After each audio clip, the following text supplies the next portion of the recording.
श्याम मानव channel के और श्याम मानव courses के जो सारे पार्टिसिपेंट्स हैं, उनका मैं इस सेशन में स्वागत करता हूँ। दोस्तों, आप मुझे जानते हैं, मेरा नाम है क्षितिज यामिनी श्याम। मैं इस श्याम मानव चैनल और कोर्सेज़ को मैनेज करता हूँ। साथ ही मेरा एक महत्वपूर्ण काम है आपके कोर्स फैसिलिटेटर का, आपके कोर्स सहायक का। तो जब आप कोर्स कर रहे हैं, आप में से कुछ लोग ऐसे होते हैं जो कोर्स कर रहे हैं अभी, कुछ लोग ऐसे हैं जिनका कोर्स पूरा हो चुका है।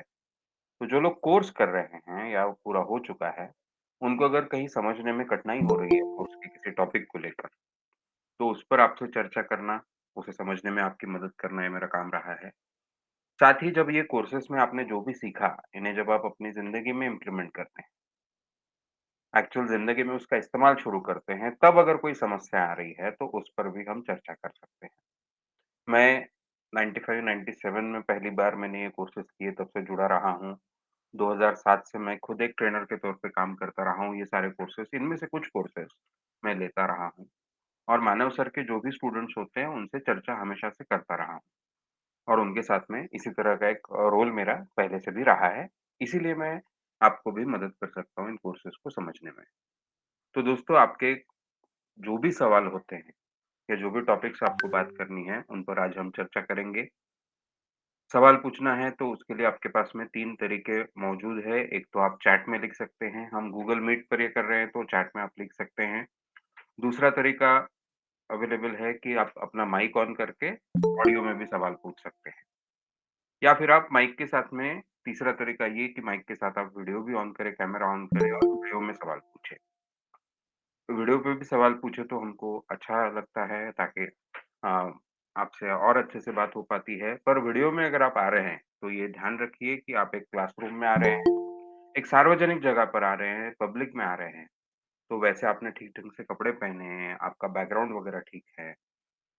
इस तरह का ध्यान रखकर फिर आप वीडियो ऑन कीजिए, वरना केवल माइक ऑन करके भी आप वो सवाल पूछ सकते हैं। ये जो भी वीडियो है, ये जो भी है, ये हम हमारे यानी एक ऐसी मेरा पर्सनल चैनल हमने बनाया है जो जिस पे हम उसको यूट्यूब पे डालते हैं और आपके साथ में उसकी लिंक बाद में शेयर करते हैं। तो कोई अगर प्राइवेट सवाल आपको पूछना है तो वहाँ पे चैट में लिखिएगा और उसमें मेंशन कीजिएगा कि मेरा नाम मत बताइए। तो फिर वो नाम बिल्कुल बोले बिना वो सवाल मैं पढ़ूँगा और फिर उसका जवाब दूँगा। पर अगर ऐसी कोई प्राइवेट बात नहीं है तो बिल्कुल आप आराम से वैसा माइक पे या कैमरा पे भी पूछ सकते हैं। अब आपको तय करना है किस तरह से पूछना है। ठीक है दोस्तों, तो चलिए जो भी आपके इन विषयों पर आप चर्चा करना चाहते हैं, इसके अलावा आप अगर आपको ये कोर्स कैसा लगा, उसके अनुभव आपके कैसे रहे उसके कोई पॉज़िटिव नेगेटिव अनुभव आपके हो, तो उन्हें भी आप हमारे साथ शेयर कर सकते हैं। तो जो भी लोग कोर यहाँ पर आते हैं इस सेशन में, उनको उसके बारे में पता चलेगा, जो बाद में वीडियो देखेंगे उनको भी उससे कुछ सीखने को मिलेगा। तो वैसा भी आप बात कर सकते हैं, ज़रूर बात कर सकते हैं। तो चलिए शुरू करते हैं दोस्तों। अ कुछ लोगों ने हाथ भी ऊपर किए हैं। इंद्रजीत जी, आपने पहले हाथ ऊपर किया था, आप कुछ सवाल पूछने के लिए किया था क्या? अगर नहीं तो नीचे कर लीजिए, फिर मैं चैट में से एक सवाल लेता हूँ, उसके बाद वो आया था।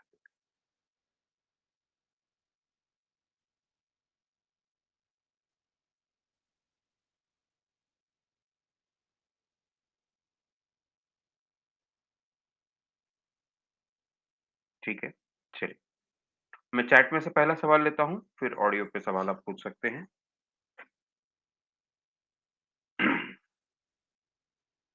सवाल है कि क्या सम्मोहन के ज़रिए शरीर में अगर कोई यानी जो स्पर्म की कमी होती है कभी मर्दों में, तो उस कमी को या क्वालिटी को सुधार सकते हैं क्या? उसके लिए सम्मोहन में जाके क्या सूचना देनी पड़ेगी?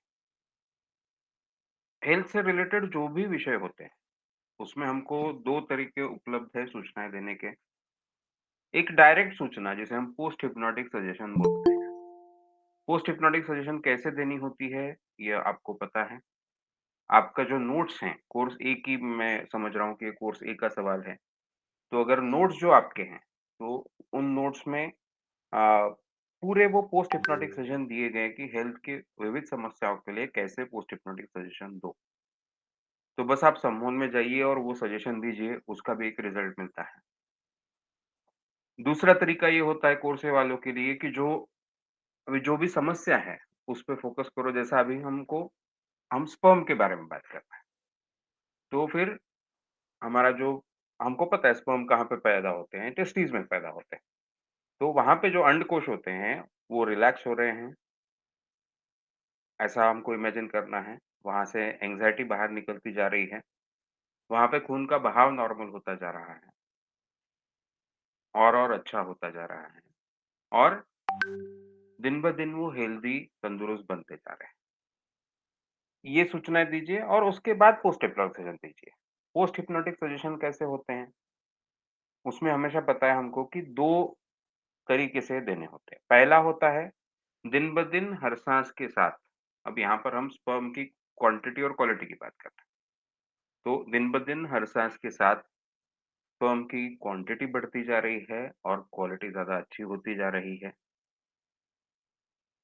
और ये हो गया ये एक पहला सजेशन, तो दिन-ब-दिन हर साँस के साथ कोई चीज़ बेहतर होती है। ये हमारा हमेशा पहला तरीका होता है पोस्ट हिप्नोटिक सजेशन का। इसको 2 से 3 बार रिपीट कीजिए। फिर दूसरा, स्पर्म की क्वालिटी क्वांटिटी और क्वालिटी हमेशा के लिए बहुत अच्छी हो चुकी है। अभी हमेशा के लिए रहेगी क्या? नहीं। तो अब इसमें अगर कहीं जैसे स्ट्रेस से उस पे परिणाम होता है, दूसरा हम देखेंगे तो एंग्ज़ायटी से उस पे कोई परिणाम होता है या ओवरऑल सजेशन देके उस पे अगर कोई परिणाम हो सकता है, तो वो हमने करके देखना चाहिए। इसको लेके तो अ, हमारे पास में ऐसे लोग भी यानी ऐसे जो कोर्स ही जिन्होंने किया होता है, जो थेरेपिस्ट बनते हैं, उनमें कई लोगों को बहुत अच्छे रिज़ल्ट उन्होंने जब लोगों को दिए इस तरह का सजेशंस तो उससे मिले हैं। तो हम अब हमको ये अनुभव से पता है कि बिल्कुल इसमें बहुत अच्छा रिज़ल्ट आता है। ठीक है? तो सजेशन इस तरह से देने हैं। चलिए नेक्स्ट, डायलिसिस के मरीज़ को समूह उपचार से क्या फ़ायदे मिल सकते हैं? डायलिसिस का मरीज़ है ना, डायलिसिस का मरीज़ नहीं है, किडनी फेल्योर हुआ है और उसका प्रॉब्लम उनको है और डायलिसिस चल रहा है। ये सारे चीज़ों में देखेंगे आप तो एंग्ज़ायटी वगैरह का बहुत परिणाम इस पे होता रहता है और उस पे हम सजेशन देके कितना रिज़ल्ट मिलेगा, तो कई बार वो बहुत अच्छा रिज़ल्ट भी मिल सकता है।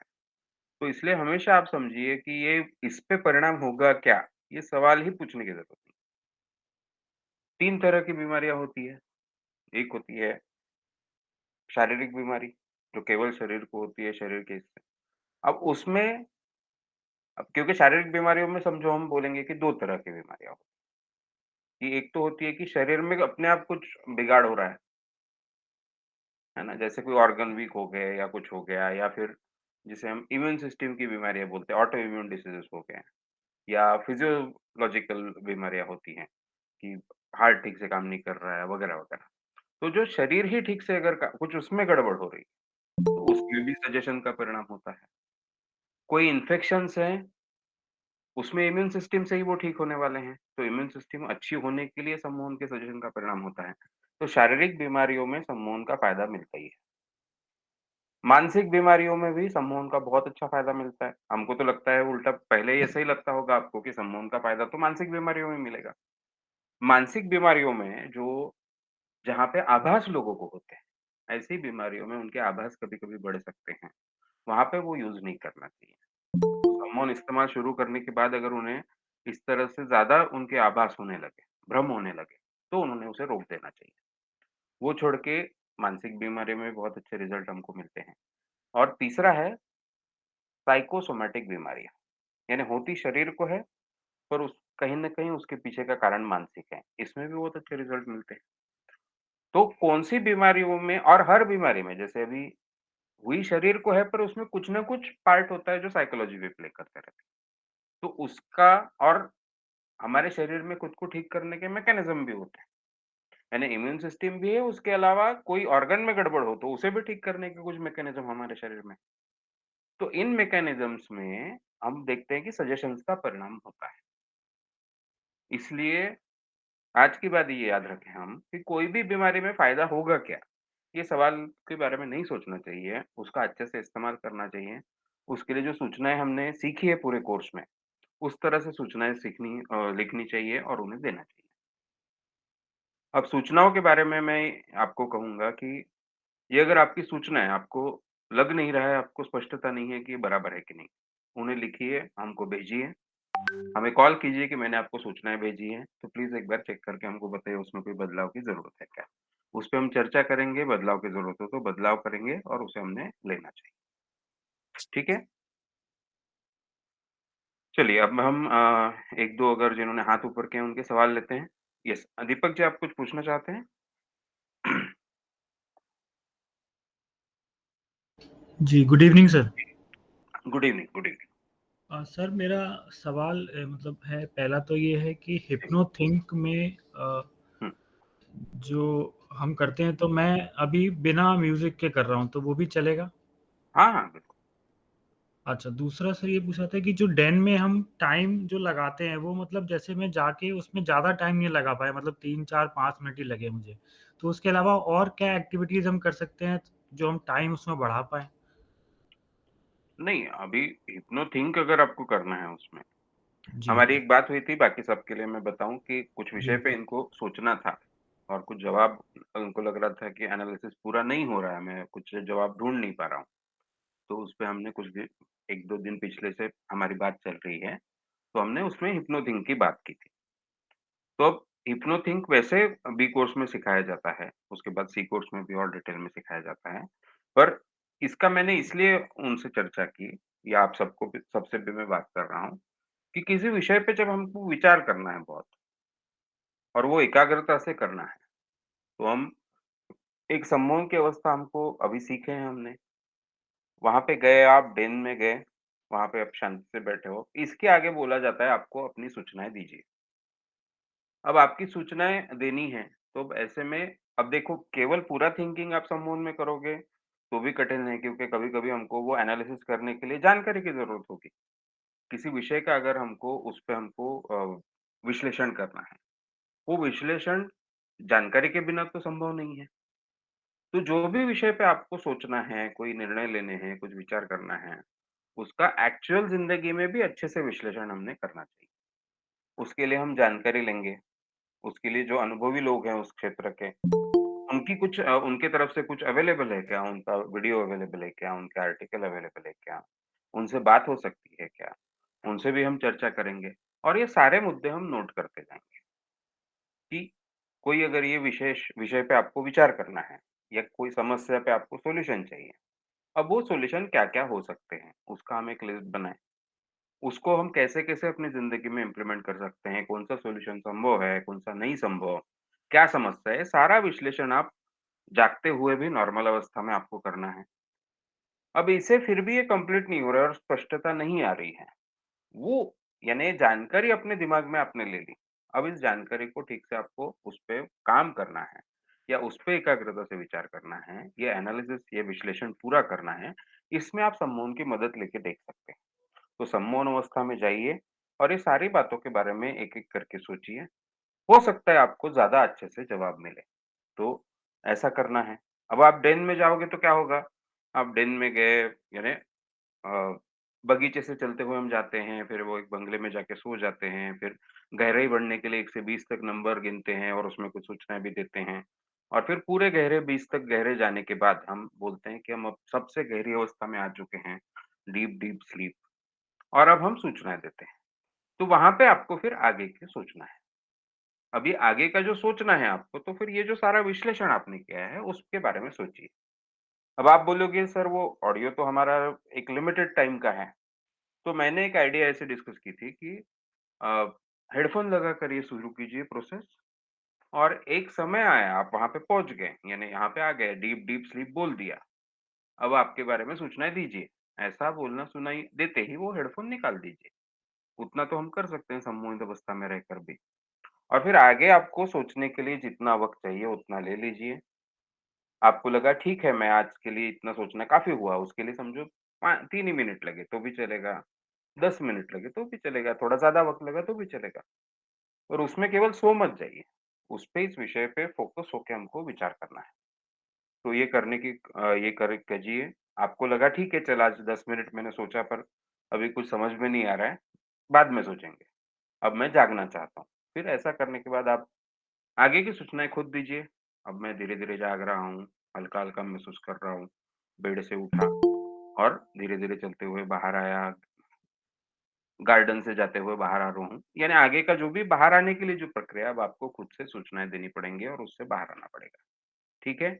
और फिर मैं अब जाग रहा हूँ 101, 102, 103 ऐसी पूरी सूचनाएँ दीजिए और फिर जागिए और फिर बाद में वो सूचनाएँ ब इस तरह से आपको जागना है, ठीक है? तो इस तरह से करके देखें, ठीक है दीपक जी? इसमें कुछ आपका जवाब मिला आपको जो चाहिए था? जी सर, अब थोड़ा बेटर क्लियर हो गया।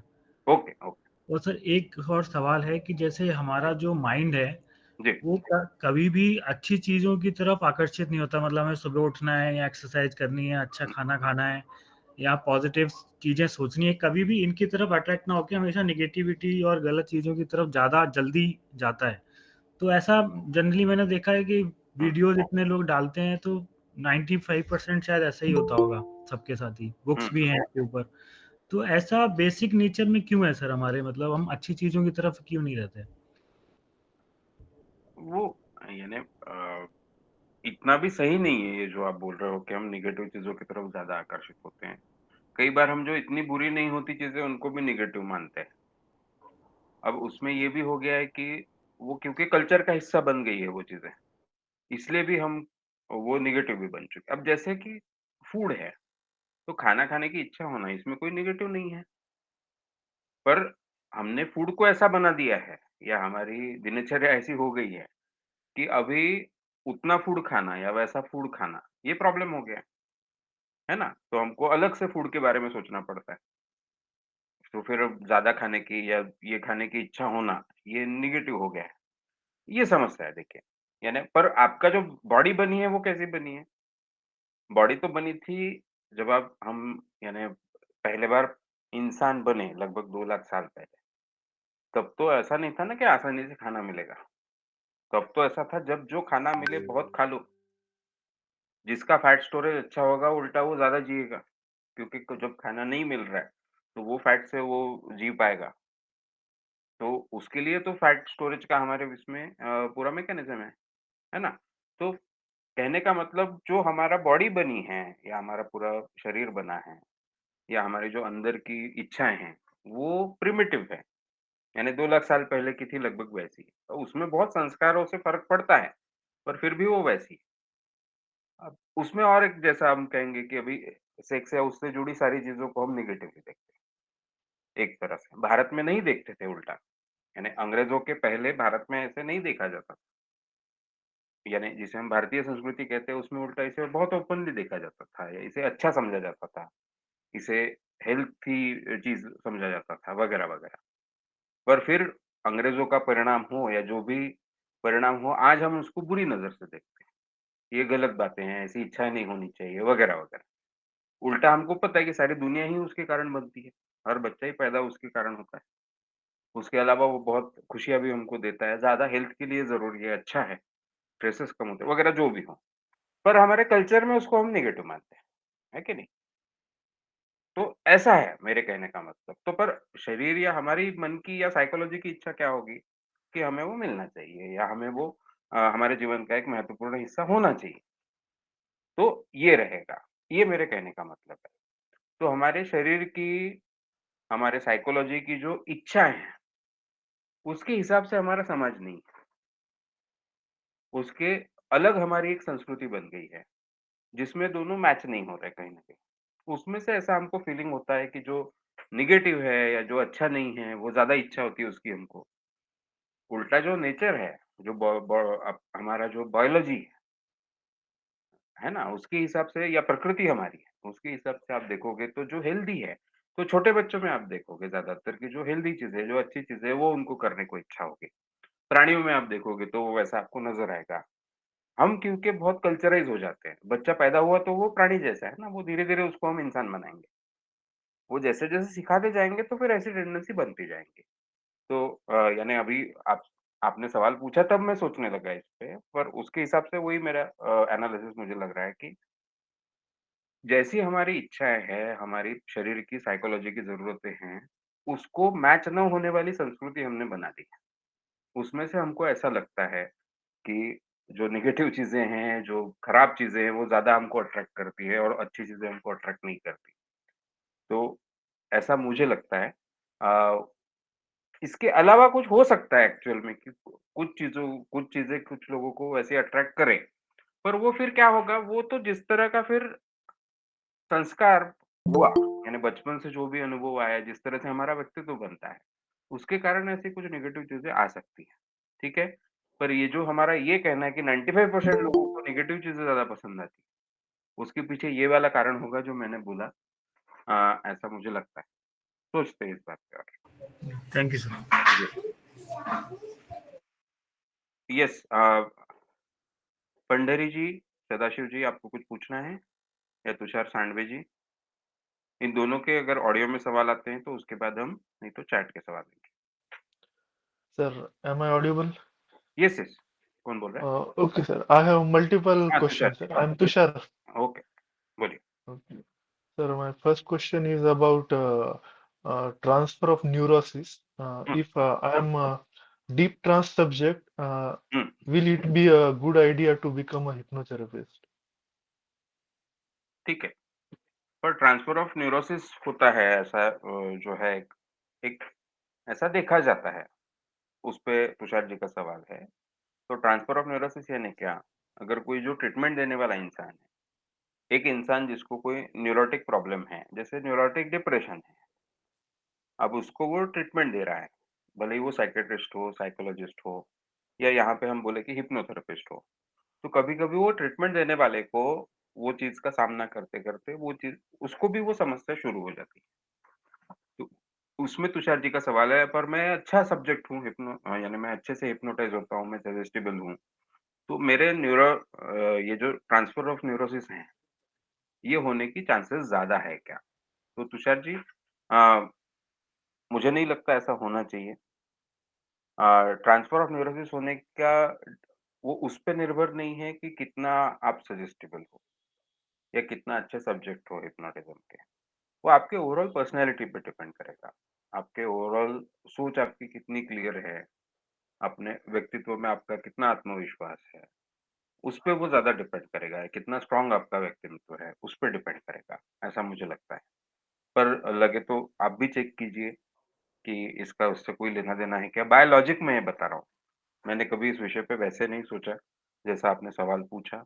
पर बाय लॉजिक मुझे ऐसा लगता है कि सजेस्टिबिलिटी केवल अच्छी है या मैं अच्छा सब्जेक्ट हूँ हिप्नोसिस का, इसलिए उल्टा मैं न्यूरोसिस मुझे हो जाएगा दूसरे का देख के। ऐसा कोई कनेक्शन होना नहीं चाहिए। वो कनेक्शन ज़्यादा होगा आपकी साइकोलॉजी कितनी स्ट्रॉन्ग है, आप कितना सॉर्टेड हो थिंकिंग, आपकी सोच कितनी क्लियर है, स्पष्टता उसमें है, वगैरह-वगैरह उस पे। ठीक है? उल्टा जो आप अच्छे सब्जेक्ट हो, उसका तो आप अच्छे से इस्तेमाल कर पाओगे उल्टा ज़्यादा हेल्दी रहने के लिए, मानसिक रूप से भी। तो मुझे नहीं लगता कि ये कोई एक-दूसरे से जुड़ी चीज़ें होंगी। Okay, sir. Sir, yes, my next question is, हाँ, uh, I had, sir, what compulsive okay, problem OCD. addiction, yeah, of hmm, masturbation, okay, but I overcome it hmm, a few months ago. But okay, now it is like I feel like I am kind of celibate. Okay, hmm. okay. I feel very free and my so energy is saved now. So is it good idea to stay celibate? Energy Celibate. Save क्यों होगी उससे? ऐसा क्यों लगता है So आपको? means my mental energy in sexual thoughts, I used to lose so much energy. Now I feel focused. ठीक है। Yes, I feel like some saint or हाँ, तो ये जो आपको ज़्यादा एनर्जी लगती है, सैंड की तरह फ़ील होता है, ये केवल आपको कंडीशनिंग के कारण लग रहा है। आपका नेचुरल टेंडेंसी है उसके साइकोलॉजी के कारण नहीं लग रहा है। और ऐसा जब करने की कोशिश करते हैं, तो कुछ लोग वैसा रह पाते हैं। पर ज़्यादातर हम देखते हैं कि ऐसा अगर आप खुद को पूरा रोक दो, तो विकृति पैदा होती है। इसलिए आप देखोगे कि जैसा हमको बड़े केसेस पता है कि चर्चेस में जहाँ पे पादरियों को अलाउड नहीं था इस तरह के संबंध रखना, वहाँ पे छोटे बच्चों पे उन्होंने उस तरह के बहुत अत्याचार हुए। तो फिर जब ऐसे नन्स होते हैं जिनके कॉन्वेंट्स होते थे पहले, वहाँ पे देखा गया है कि इस तरह के उनके संबंध बाहर बहुत होते थे। जैसे प्रजापिता ब्रह्म कुमारी जहाँ पे इसे बुरा माना जाता है, बिल्कुल नहीं किया जाता। और वहाँ पे वो ऐसे संबंध बाहर में बहुत होते हैं, वहाँ के लोगों के, वहाँ के औरतों के वगैरह। कुछ लोगों की मैं बात कर रहा हूँ, मैं सबकी नहीं बात कर रहा हूँ।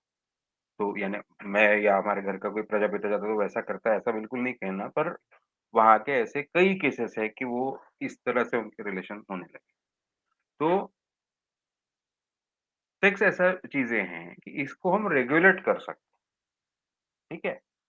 अ, जितनी इच्छा हो रही है, अब हर बार इच्छा होने के बाद तो इंसान सेक्स नहीं कर पाएगा। पर एक लिमिटेड इसमें कि जैसे अभी एक हेल्दी इंसान होता है तो वो जब यंग होता है तो उसे Sir, sorry to interrupt, हाँ, बोलिए। but I think I have very good control on my desire itself. Okay. हाँ, ठीक है ना, मैं वही तो बोला आपको कि ये इसमें कैसा होता है, अब उसमें होता है कि कुछ लोगों में नेचुरली ही सेक्स डिज़ायर कम होता है, Okay. ठीक है? उनको वो संभव हो पाता है, एक हद तक। पर अगर वो वैसा ना हो, तो फिर ये ज़्यादातर रहने के बाद देखो इसका तो कोई फ़ायदा है नहीं वैसे इंसान को, ठीक है? अ, आपको जो लग रहा है कि आपको ज़्यादा रिलैक्स लग रहा है, शांत लग रहा है, वैसे इच्छाएँ नहीं हो रही है, तो ये आपका कंडीशनिंग है। Okay. आप अगर वैसा कंडीशनिंग करो कि मुझे इच्छा होती है तब मैं मास्टरबेट करता हूँ और बाकी समय मेरी पूरी एकाग्रता रहती है, मैं शांत रहता हूँ, वैसा भी इंसान रह सकता है, ठीक है? मैं But sir, my problem is I live in extremes normally. Means but that is not rational ना then, any kind of yes, but extreme it's has to be difficult for healthy. me to stay in limits. Okay, in most of the things. मैं वही तो बोल रहा हूँ, पर फिर उससे विकृति पैदा होगी और कुछ नहीं होगा। ये एक हुआ। दूसरा अपने जीवन में हम देखते हैं कि अच्छे दोस्त हमारे होना या अच्छी जैसे हम कहते हैं पार्टनर होना। आप पुरुष हो तो जो भी आपको पसंद हो, पुरुष स्त्री स्त्री-पुरुष जो भी, वैसा आपका एक अच्छा पार्टनर हो जिससे एक अच्छा हमारा रिलेशन हो, सेक्सुअल रिलेशन हो, तो इम्पोर्टेंट चीज़ें हैं लाइफ़ की। उन्हें क्यों निकाल देना है? Okay, sir. उसके पीछे क्या विचार है? उससे एनर्जी नहीं बचती है, उससे आपको लगता है कंसंट्रेशन होता है, तो इसके उल्टे सारे स्टडीज़ पाए गए कि उल्टा अगर अच्छा जिनके रिलेशन होते हैं, उनका शारीरिक उनके हेल्थ के प्रॉब्लम्स कम होते हैं, मेंटल हेल्थ के प्रॉब्लम्स कम होते हैं, एंग्ज़ायटी कम होता है, उनका पढ़ाई में या उनके काम में मन ज़्यादा लगता है, कंसंट्रेशन अच्छा होता है, परफॉर्मेंस बेटर होता है। तो उसके उल्टा सारा रिज़ल्ट अवेलेबल है और अगर नहीं इसे पूरा रोक दो तो क्या होता है? तो कुछ ही लोग कर पाते हैं जिनको पहले से ही अंदर से ही कम इच्छा है। उन्होंने ही फिर ऐसा भी माना जाता है कि उन्होंने ही फिर ब्रह्मचर्य यानी कोई बहुत बड़ी ताकत है ऐसा सिखाना शुरू किया लोगों को, क्योंकि Okay. उनको खुद ही कम इच्छा थी। पर दूसरा कि नहीं तो क्या होता है, अगर वैसा ना हो तो फिर कुछ न कुछ विकृतियाँ पैदा होती है उसमें। तो ये सारा Okay, sir. इतिहास है इन सारी चीज़ों का। इसमें हमको ये करना क्यों है? इसके पीछे विचार क्या है हमारा? ऐसा हमने इसके बारे में रैशनली सोचना चाहिए। ठीक है? Okay, sir. My one more question. Hmm, I am a horizontal thinker, sir. So, hmm, and I have multiple interests.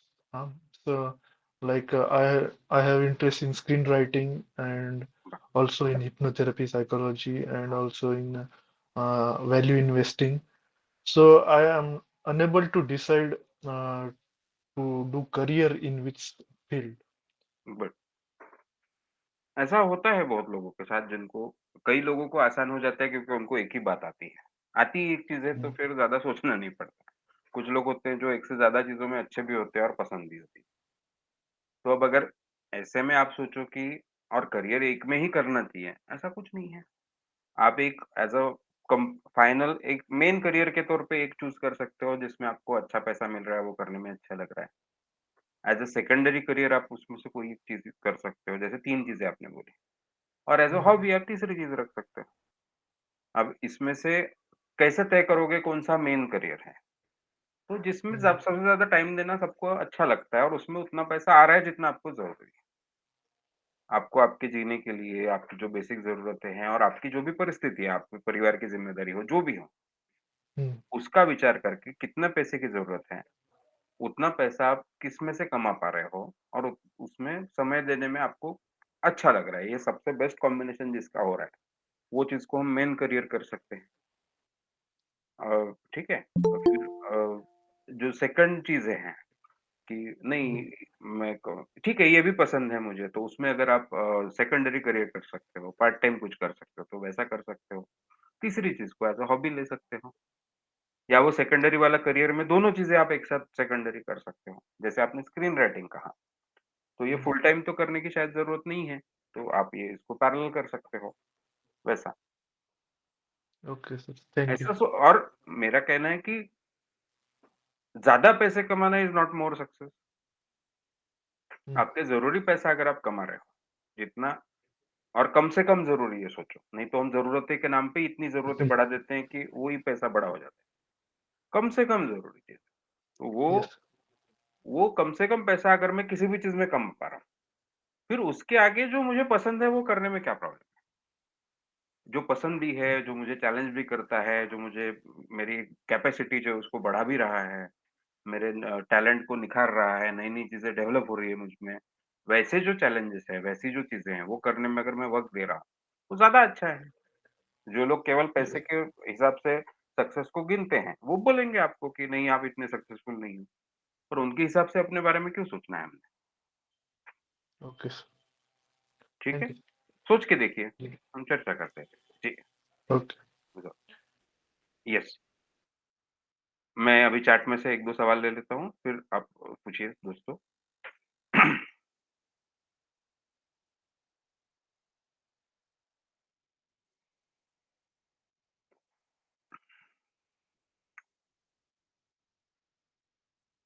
ठीक है।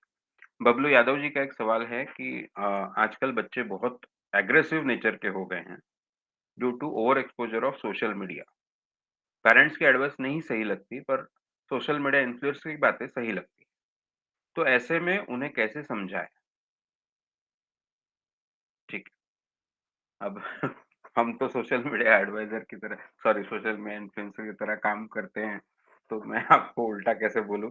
पर ठीक है। अब क्या होता है बच्चों पे क्या समस्या हो रही है आजकल की? पेरेंट्स को ये नहीं समझ में आ रहा है कि बच्चों को घर के नियम कैसे बताएँ।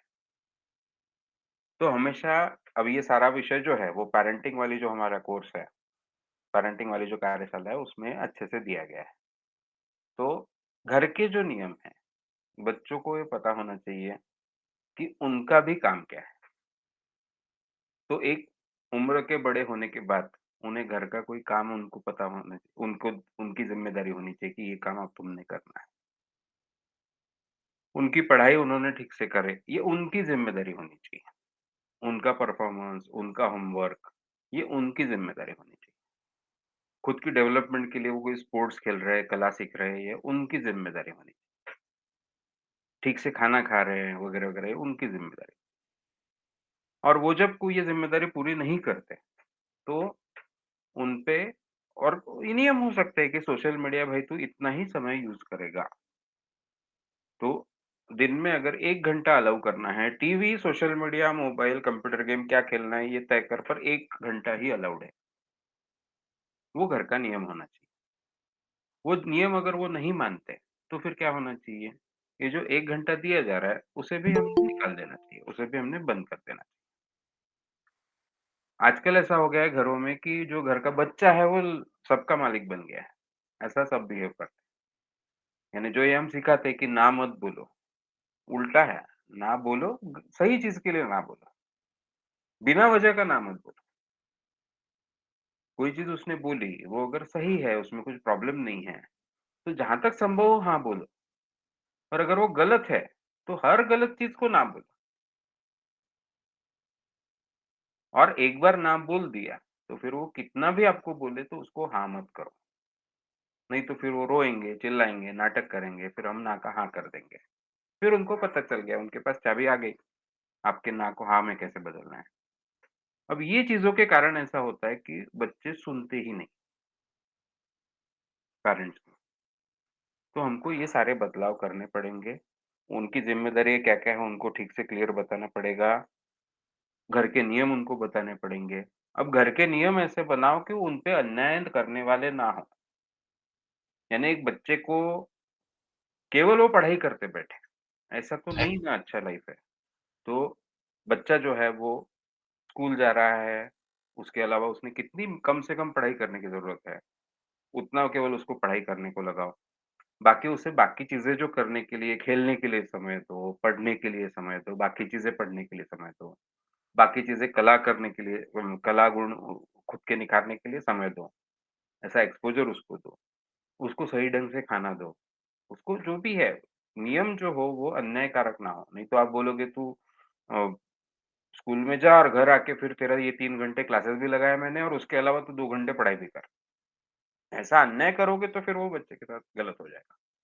वैसा मत कीजिए। सही ढंग से जितना कम से कम ज़रूरी है, उतना पढ़ाई उसको करने को लगाइए। यानी उसमें वक़्त देने को मत लगाइए उसको। उसको बोलो तू अच्छे से मार्क ला, मैं तुझे पढ़ाई के बारे में कुछ नहीं बोलूँगा। मार्क्स छोड़ दे, तू अच्छे से सीख। तुझे अच्छे से आ गया, मैं चेक करूँगा। मैं तुझे पढ़ाई के लिए कुछ नहीं बोलूँगा, तेरी ज़िम्मेदारी। तू अपना बराबर स्कूल में जितना टाइम है उतने में सारी पढ़ाई मैनेज कर ले। होमवर्क भी कंप्लीट करते आ जा, मुझे कोई प्रॉब्लम नहीं। तो उसकी ज़बरदस्ती मत करो और कम से कम समय में उसकी पढ़ाई पूरी हो रही है, उसके अलावा उसको जो चीज़ें पसंद हैं, अच्छी चीज़ें करने के लिए अच्छे से उसको वक़्त दो, चांसेस दो। तो पर नियम बनाओ, जैसे सोशल मीडिया को लेके नियम है ना? तो ऐसे कौन से नियम होने चाहिए, वो नियम तय करो और वो नियमों के बारे में फिर घर के जो सारे लोग बड़े हैं, ज़िम्मेदार लोग हैं, जैसे अब माँ-पिताजी दोनों रहते हैं घर में, तो वो दोनों का एक मत होना चाहिए कि नहीं ये घर का नियम है, ये इसे तोड़ने नहीं देना है। नहीं तो क्या होता है, पिताजी बोलते हैं नहीं करने का और माँ बोलती है हाँ, हाँ, ठीक है, कर ले। ऐसे नहीं चलेगा।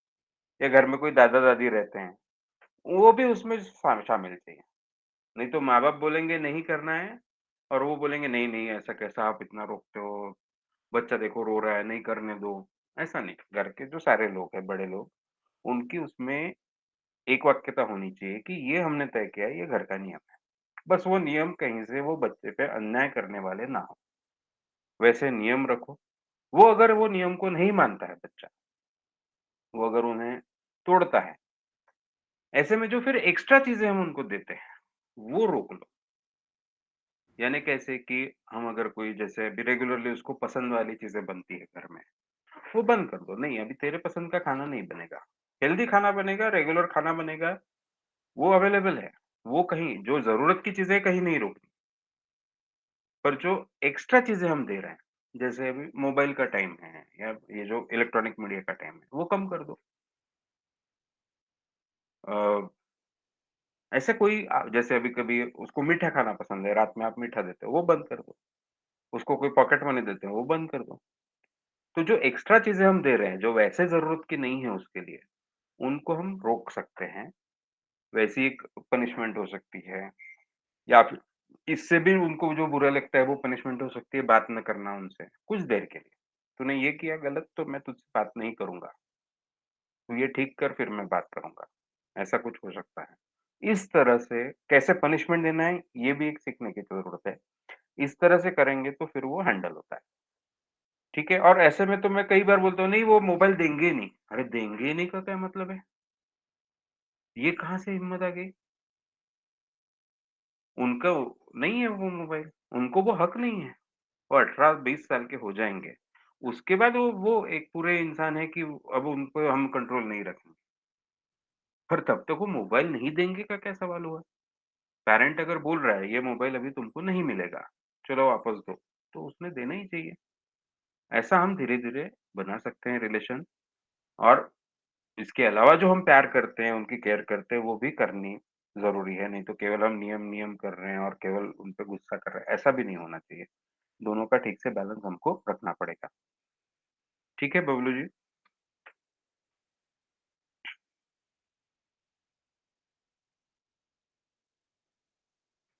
हाँ, हाँ। एक सवाल है नीरज जैन जी का कि वो गाइडेड मेडिटेशन कर रहे हैं 8 सालों से, जिसमें अनुलोम-विलोम, प्राणायाम और आनापान क्रिया वगैरह सब है। तो क्या वो मैंने नहीं करनी चाहिए? या मैंने वो करनी कंटिन्यू करनी चाहिए कि नहीं?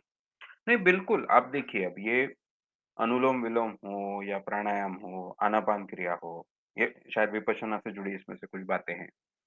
तो ये सारी बातें आप ज़रूर कीजिए, इसका आपको कोई फ़ायदा मिल रहा है तो उन्हें ज़रूर कीजिए।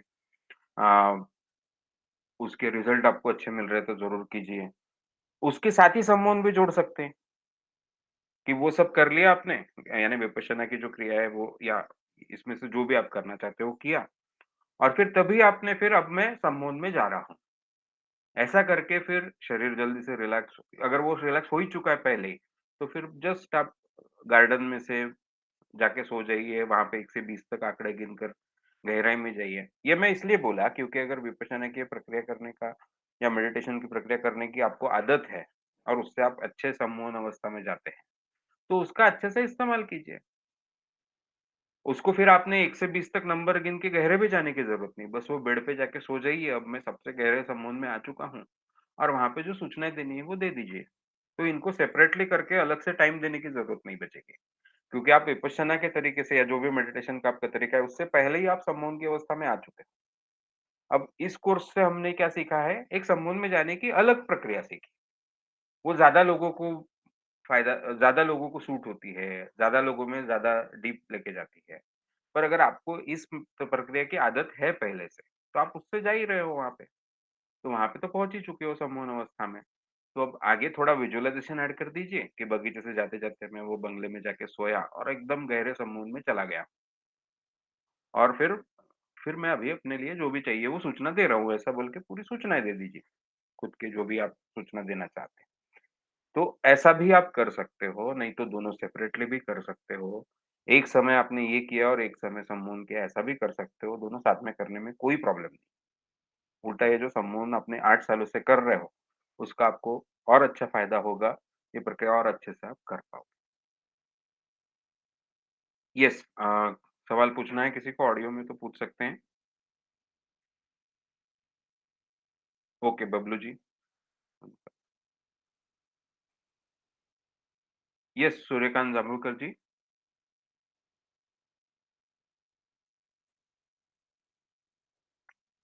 दीपक जी।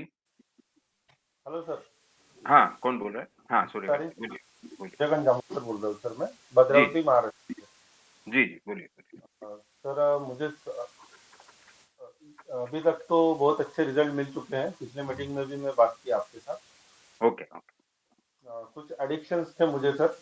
ओके, अ, तो वो एडिक्शंस में ये सम्मोहन का यूज करके मैं ऑलरेडी इरेडिकेट कर चुका हूँ। ओके। जैसे अरे! हमारे यहाँ पे कैसा में यहाँ पे इजीली जो टोबैको वगैरह यूज करते हैं, ओके, ये आदत मुझे लग चुकी थी। और काफी थोड़ी मशक्कत करनी पड़ी। जो अपने टाटा हॉस्पिटल है मुंबई का, उनसे जी, थोड़ा जी। कांटेक्ट, वो फिर उन्होंने थोड़ा गाइडेंस करके और सम्मोहन का यूज करके मैं पूरी तरह से उससे बाहर आया अरे रोड तक। वाह! अरे ये वाह! बहुत अच्छी बात है सम्मोहन की। अरे वाह!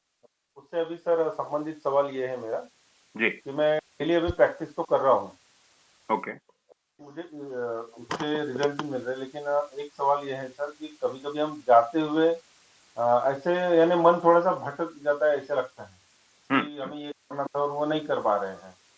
हुँ, फिर कुछ देर बाद फील होता है अरे नहीं नहीं, ये यहाँ पे हमें रहना था।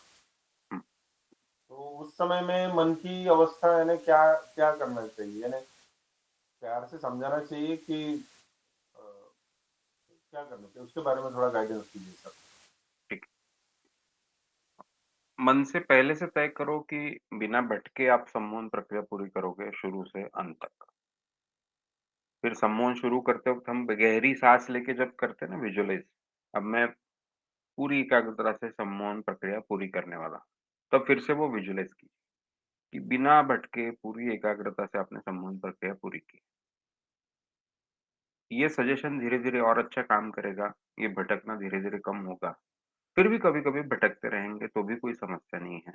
पर ये पहले से तय करना है, फिर जब हम सम्मोहन शुरू करते हैं, तो हर वाक्य पे एकाग्रता रखनी है।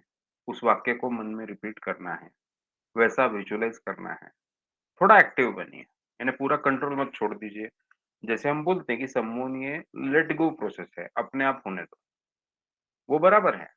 पर अगर भटकने लगा मन तो पकड़ के उसे लाइए और हर सजेशन पे कॉन्संट्रेट कीजिए, उसे रिपीट कीजिए सजेशन को, वैसा विजुअलाइज़ कीजिए, वैसा फ़ील करने की थोड़ी-सी कोशिश कीजिए। खुद ऐसा बहुत फ़ोर्स करने से तो आप संबंध में नहीं रहोगे, है ना?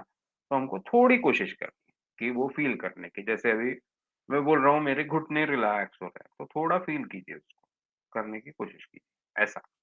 तो ऐसा थोड़ा एक्टिव बनिए अगर भटक रहे हो तो। अगर अपने आप बहुत अच्छा कंसंट्रेशन हो रहा है, तो फिर वो एक्टिव होने की ज़रूरत नहीं। जब थोड़े भटक रहे हैं, तो थोड़ा ध्यान देकर थोड़ी एकाग्रता रखो सूचनाओं पे।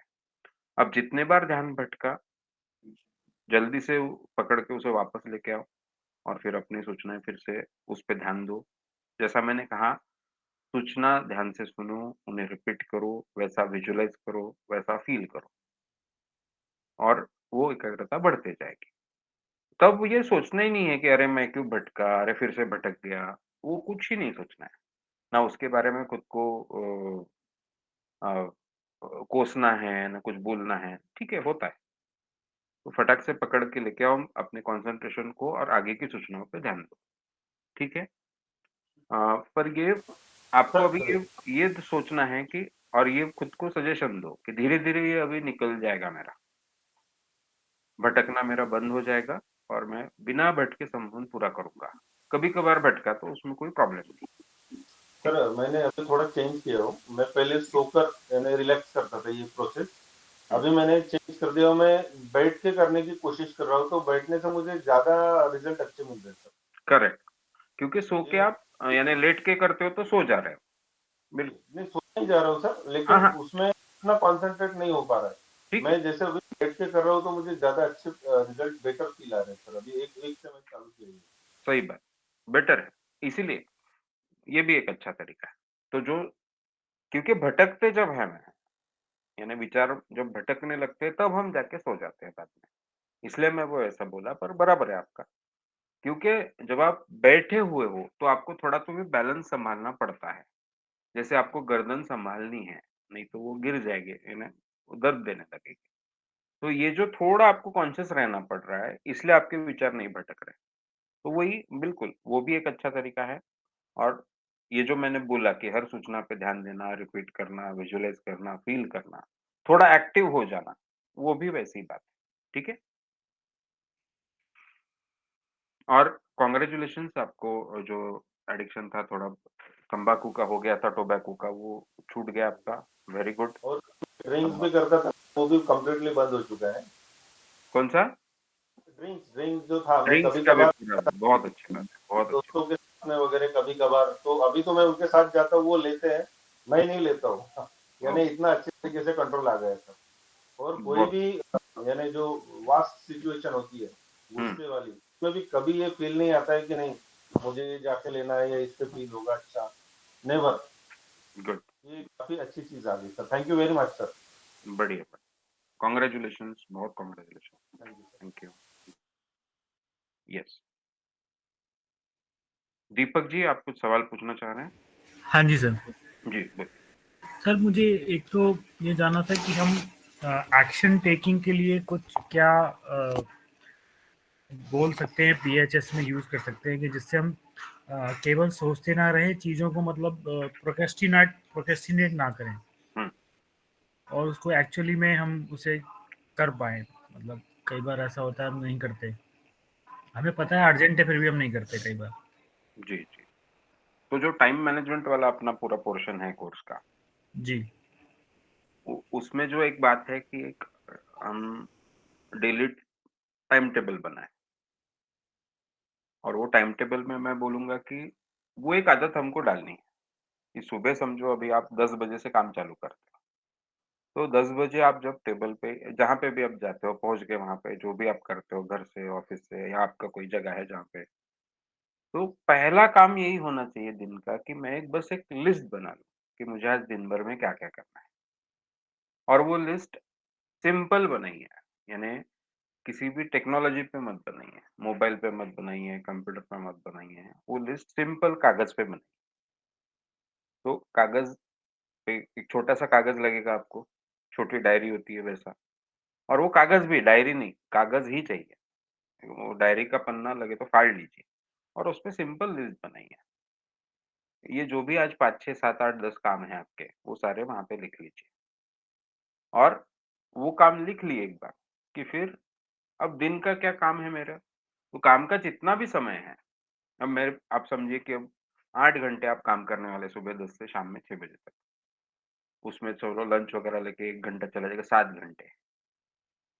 ये काम करने को जितने आपने समझो लिस्ट बनाई 10 कामों की, अब ये काम मुझे करने के लिए लगने वाले हैं, आपको लगता है कि 6 घंटे लगेंगे, यानी 1 घंटा स्पेयर बचेगा।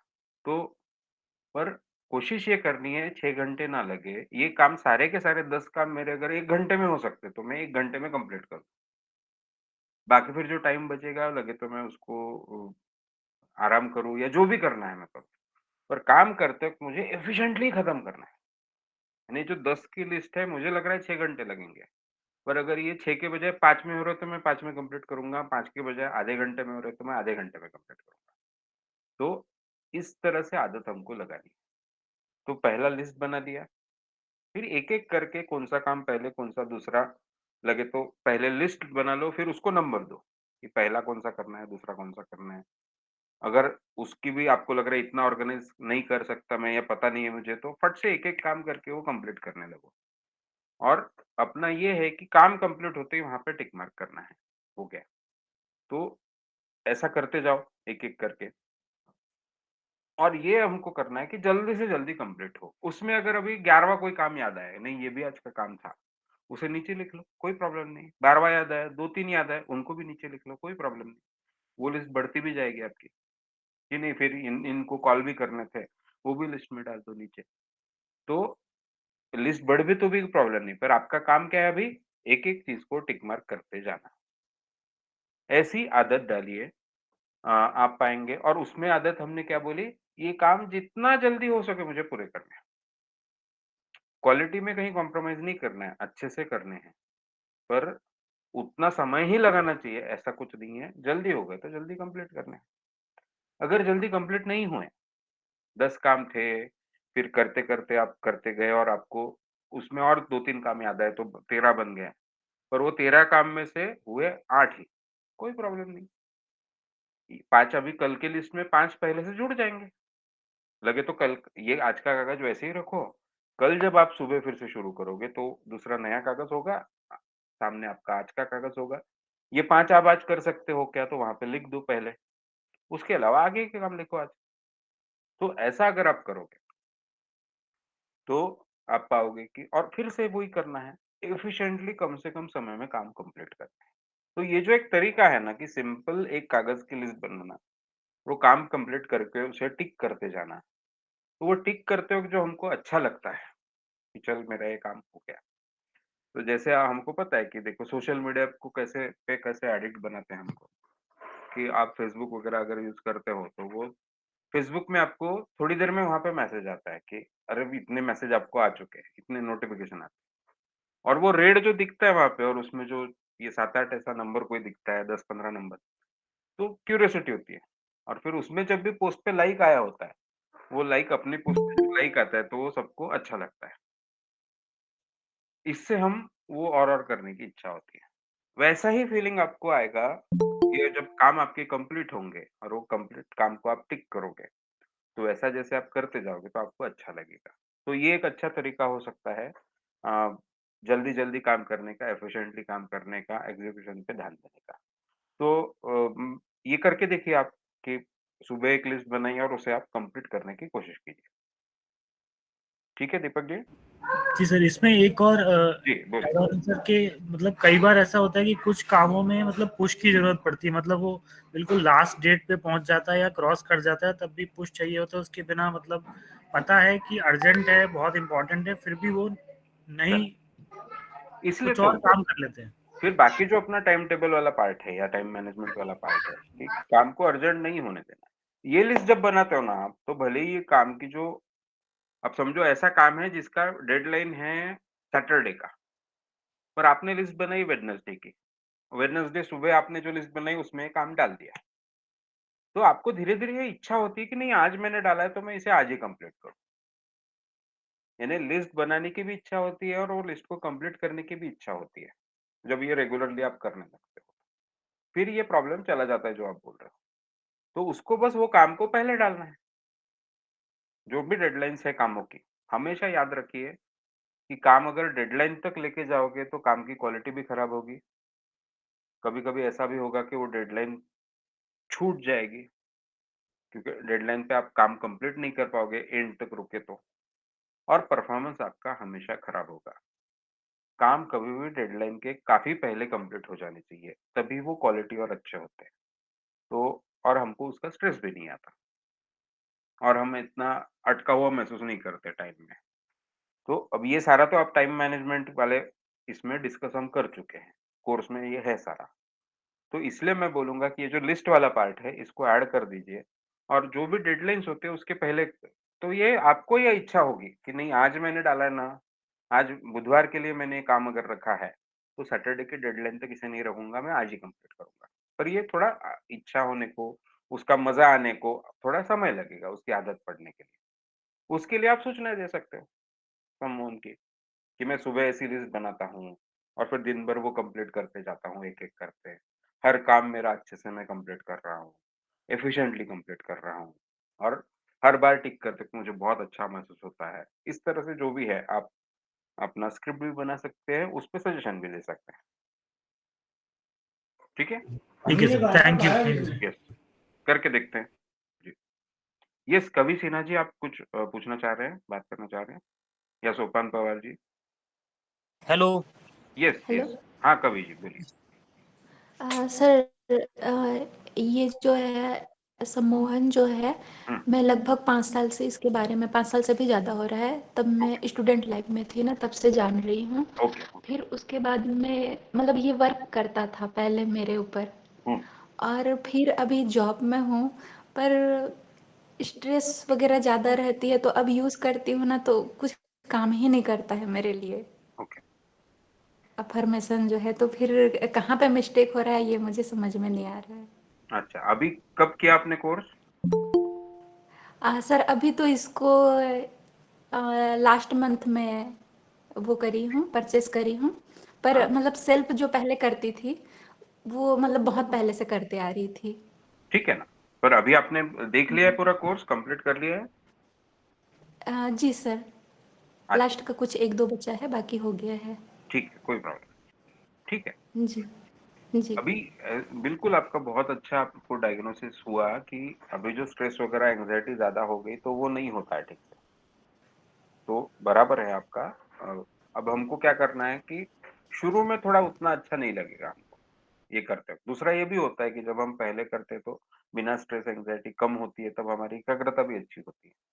या कभी-कभी हमारी दिन-ब-दिन हमारी एकाग्रता भी खराब होती है।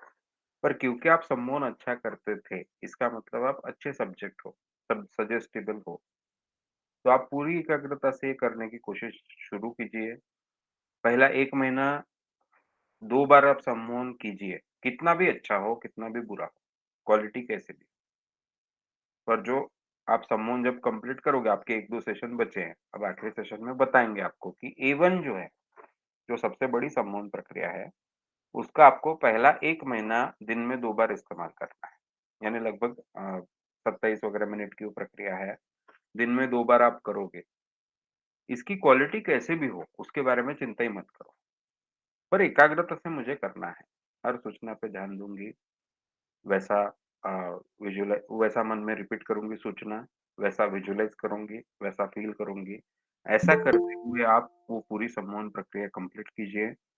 1 महीना जब आप प्रैक्टिस करेंगे, तो तब तक आपकी एंग्ज़ायटी, स्ट्रेस वगैरह डाउन आ जाएँगे। उसके आगे और अच्छे से आपकी एकाग्रता होने लगेगी। तो ये आप अभी क्वालिटी के बारे में ज़्यादा मत सोचिए मैं कितना अच्छे से जमता है। बस ये छोड़ना नहीं है आधे में।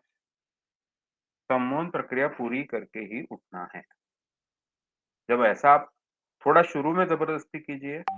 ज़बरदस्ती यानी मैं करना चाहती हूँ, ये मुझे ज़रूरी है, मुझे पता है, इसके मुझे बहुत फ़ायदे मिलने वाले पता है। इसके लिए मैं ये डिसिप्लिन खुद में लाना चाहती हूँ। ऐसा खुद को समझा के, फ़ोर्स करके वो कंप्लीट कीजिए। 1 महीना जब आप रोज़ 2 बार प्रैक्टिस करेंगे, तब तक आपका एंग्ज़ायटी वगैरह नीचे आ जाएगा, स्ट्रेस लेवल कम हो जाएगा। उसके बाद आपको और अच्छे से जमने लगेगा। क्वालिटी की तब तक चिंता मत कीजिए। ठीक है?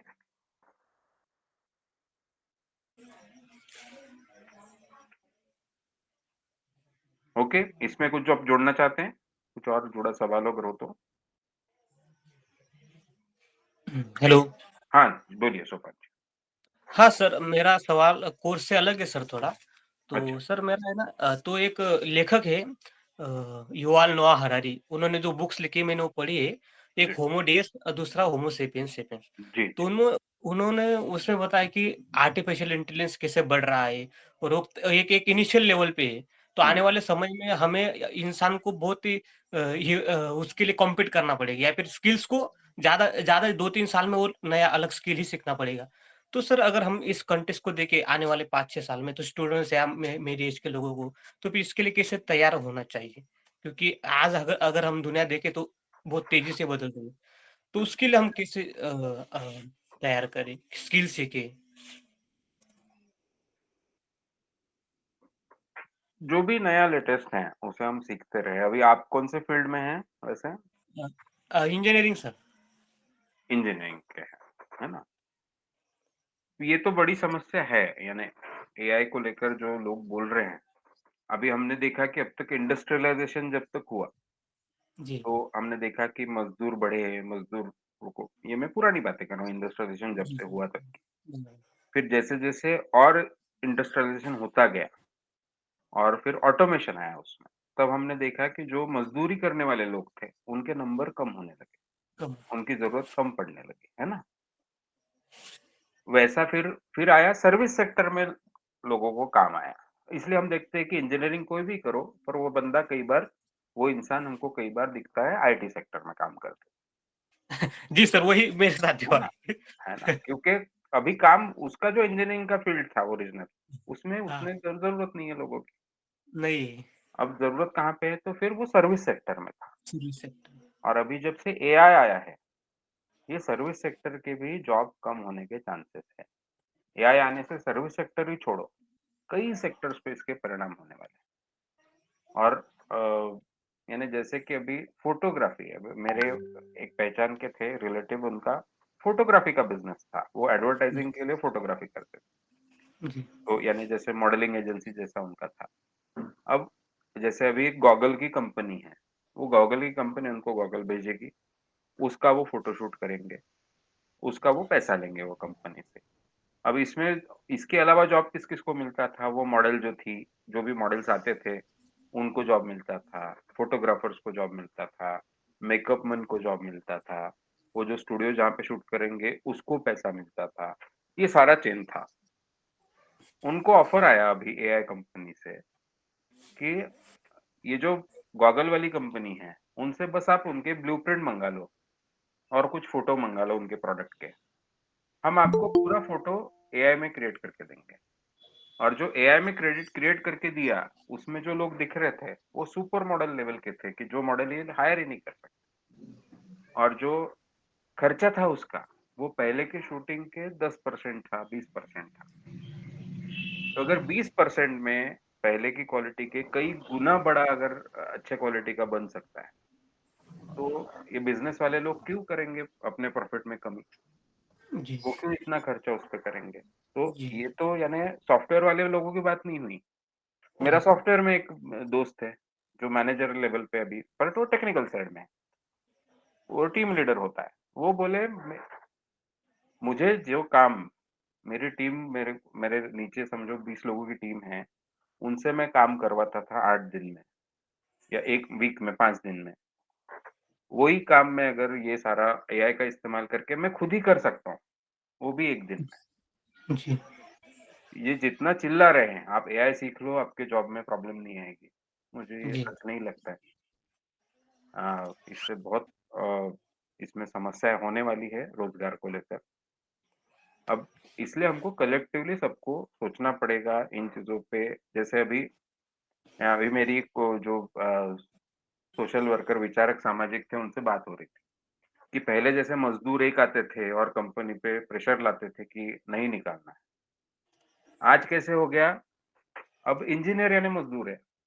जी, सारे मज़दूर इंजीनियर है। जी, तो पहले जी, जैसे अब मज़दूर एक हो वाला चलता था, ये नहीं सोचते, ये तो उल्टा लगता है इनको कि हम मालिकों की तरफ से।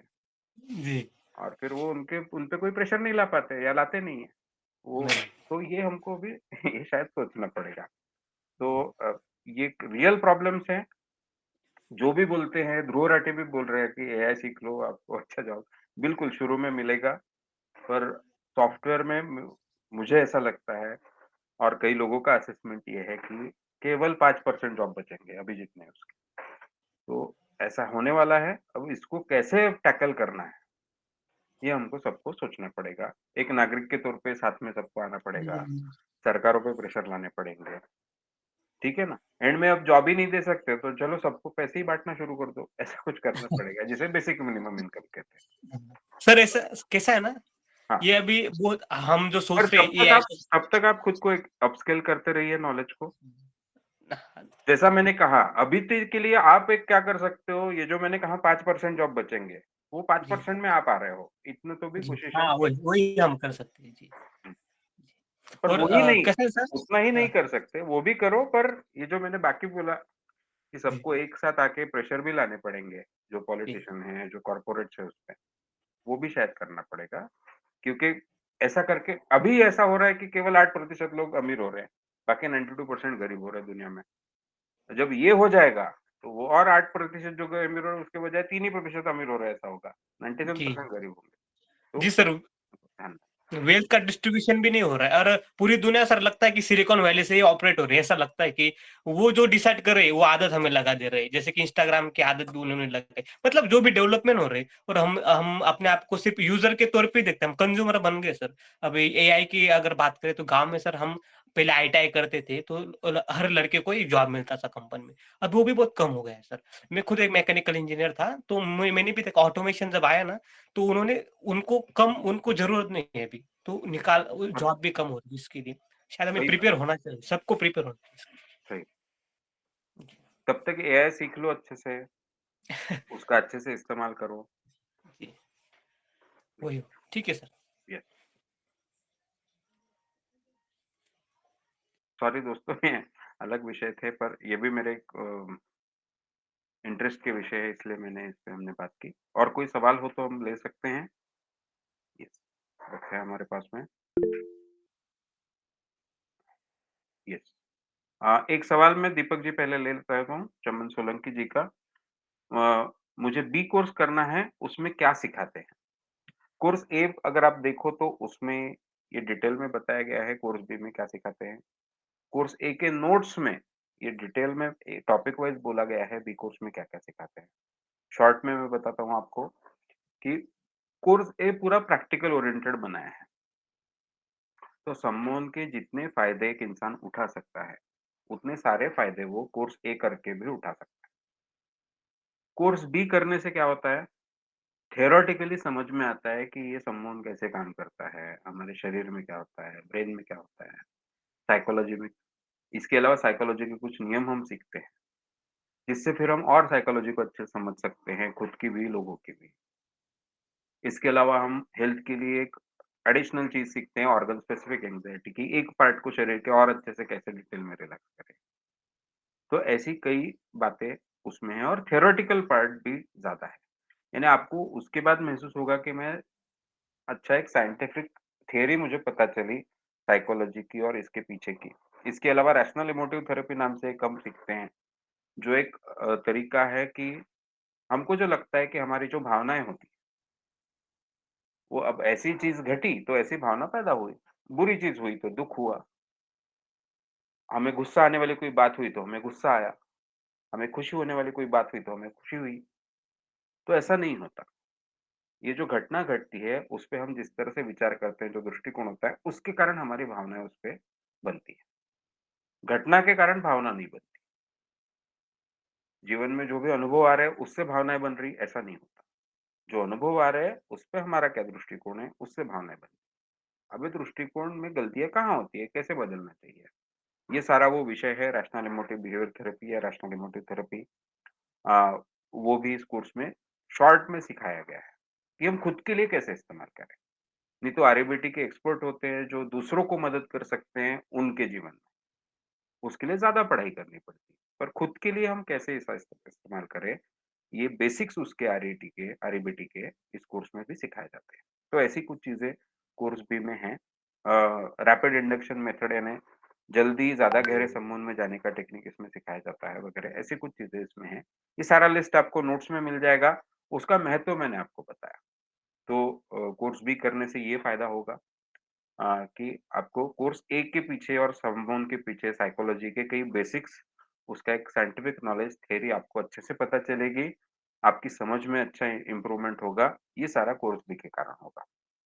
कोर्स सी है, जिससे आप लोगों को थेरेपी दे सकते हो फिर, आप थेरेपिस्ट बन सकते हो। भारत में तो उसके लिए कोई ऐसा सर्टिफ़िकेशन है नहीं, तो उसके लिए कोई ऐसा सर्टिफ़िकेट हम जो देते हैं वो कोर्स कंप्लीशन सर्टिफ़िकेट आपको देते हैं।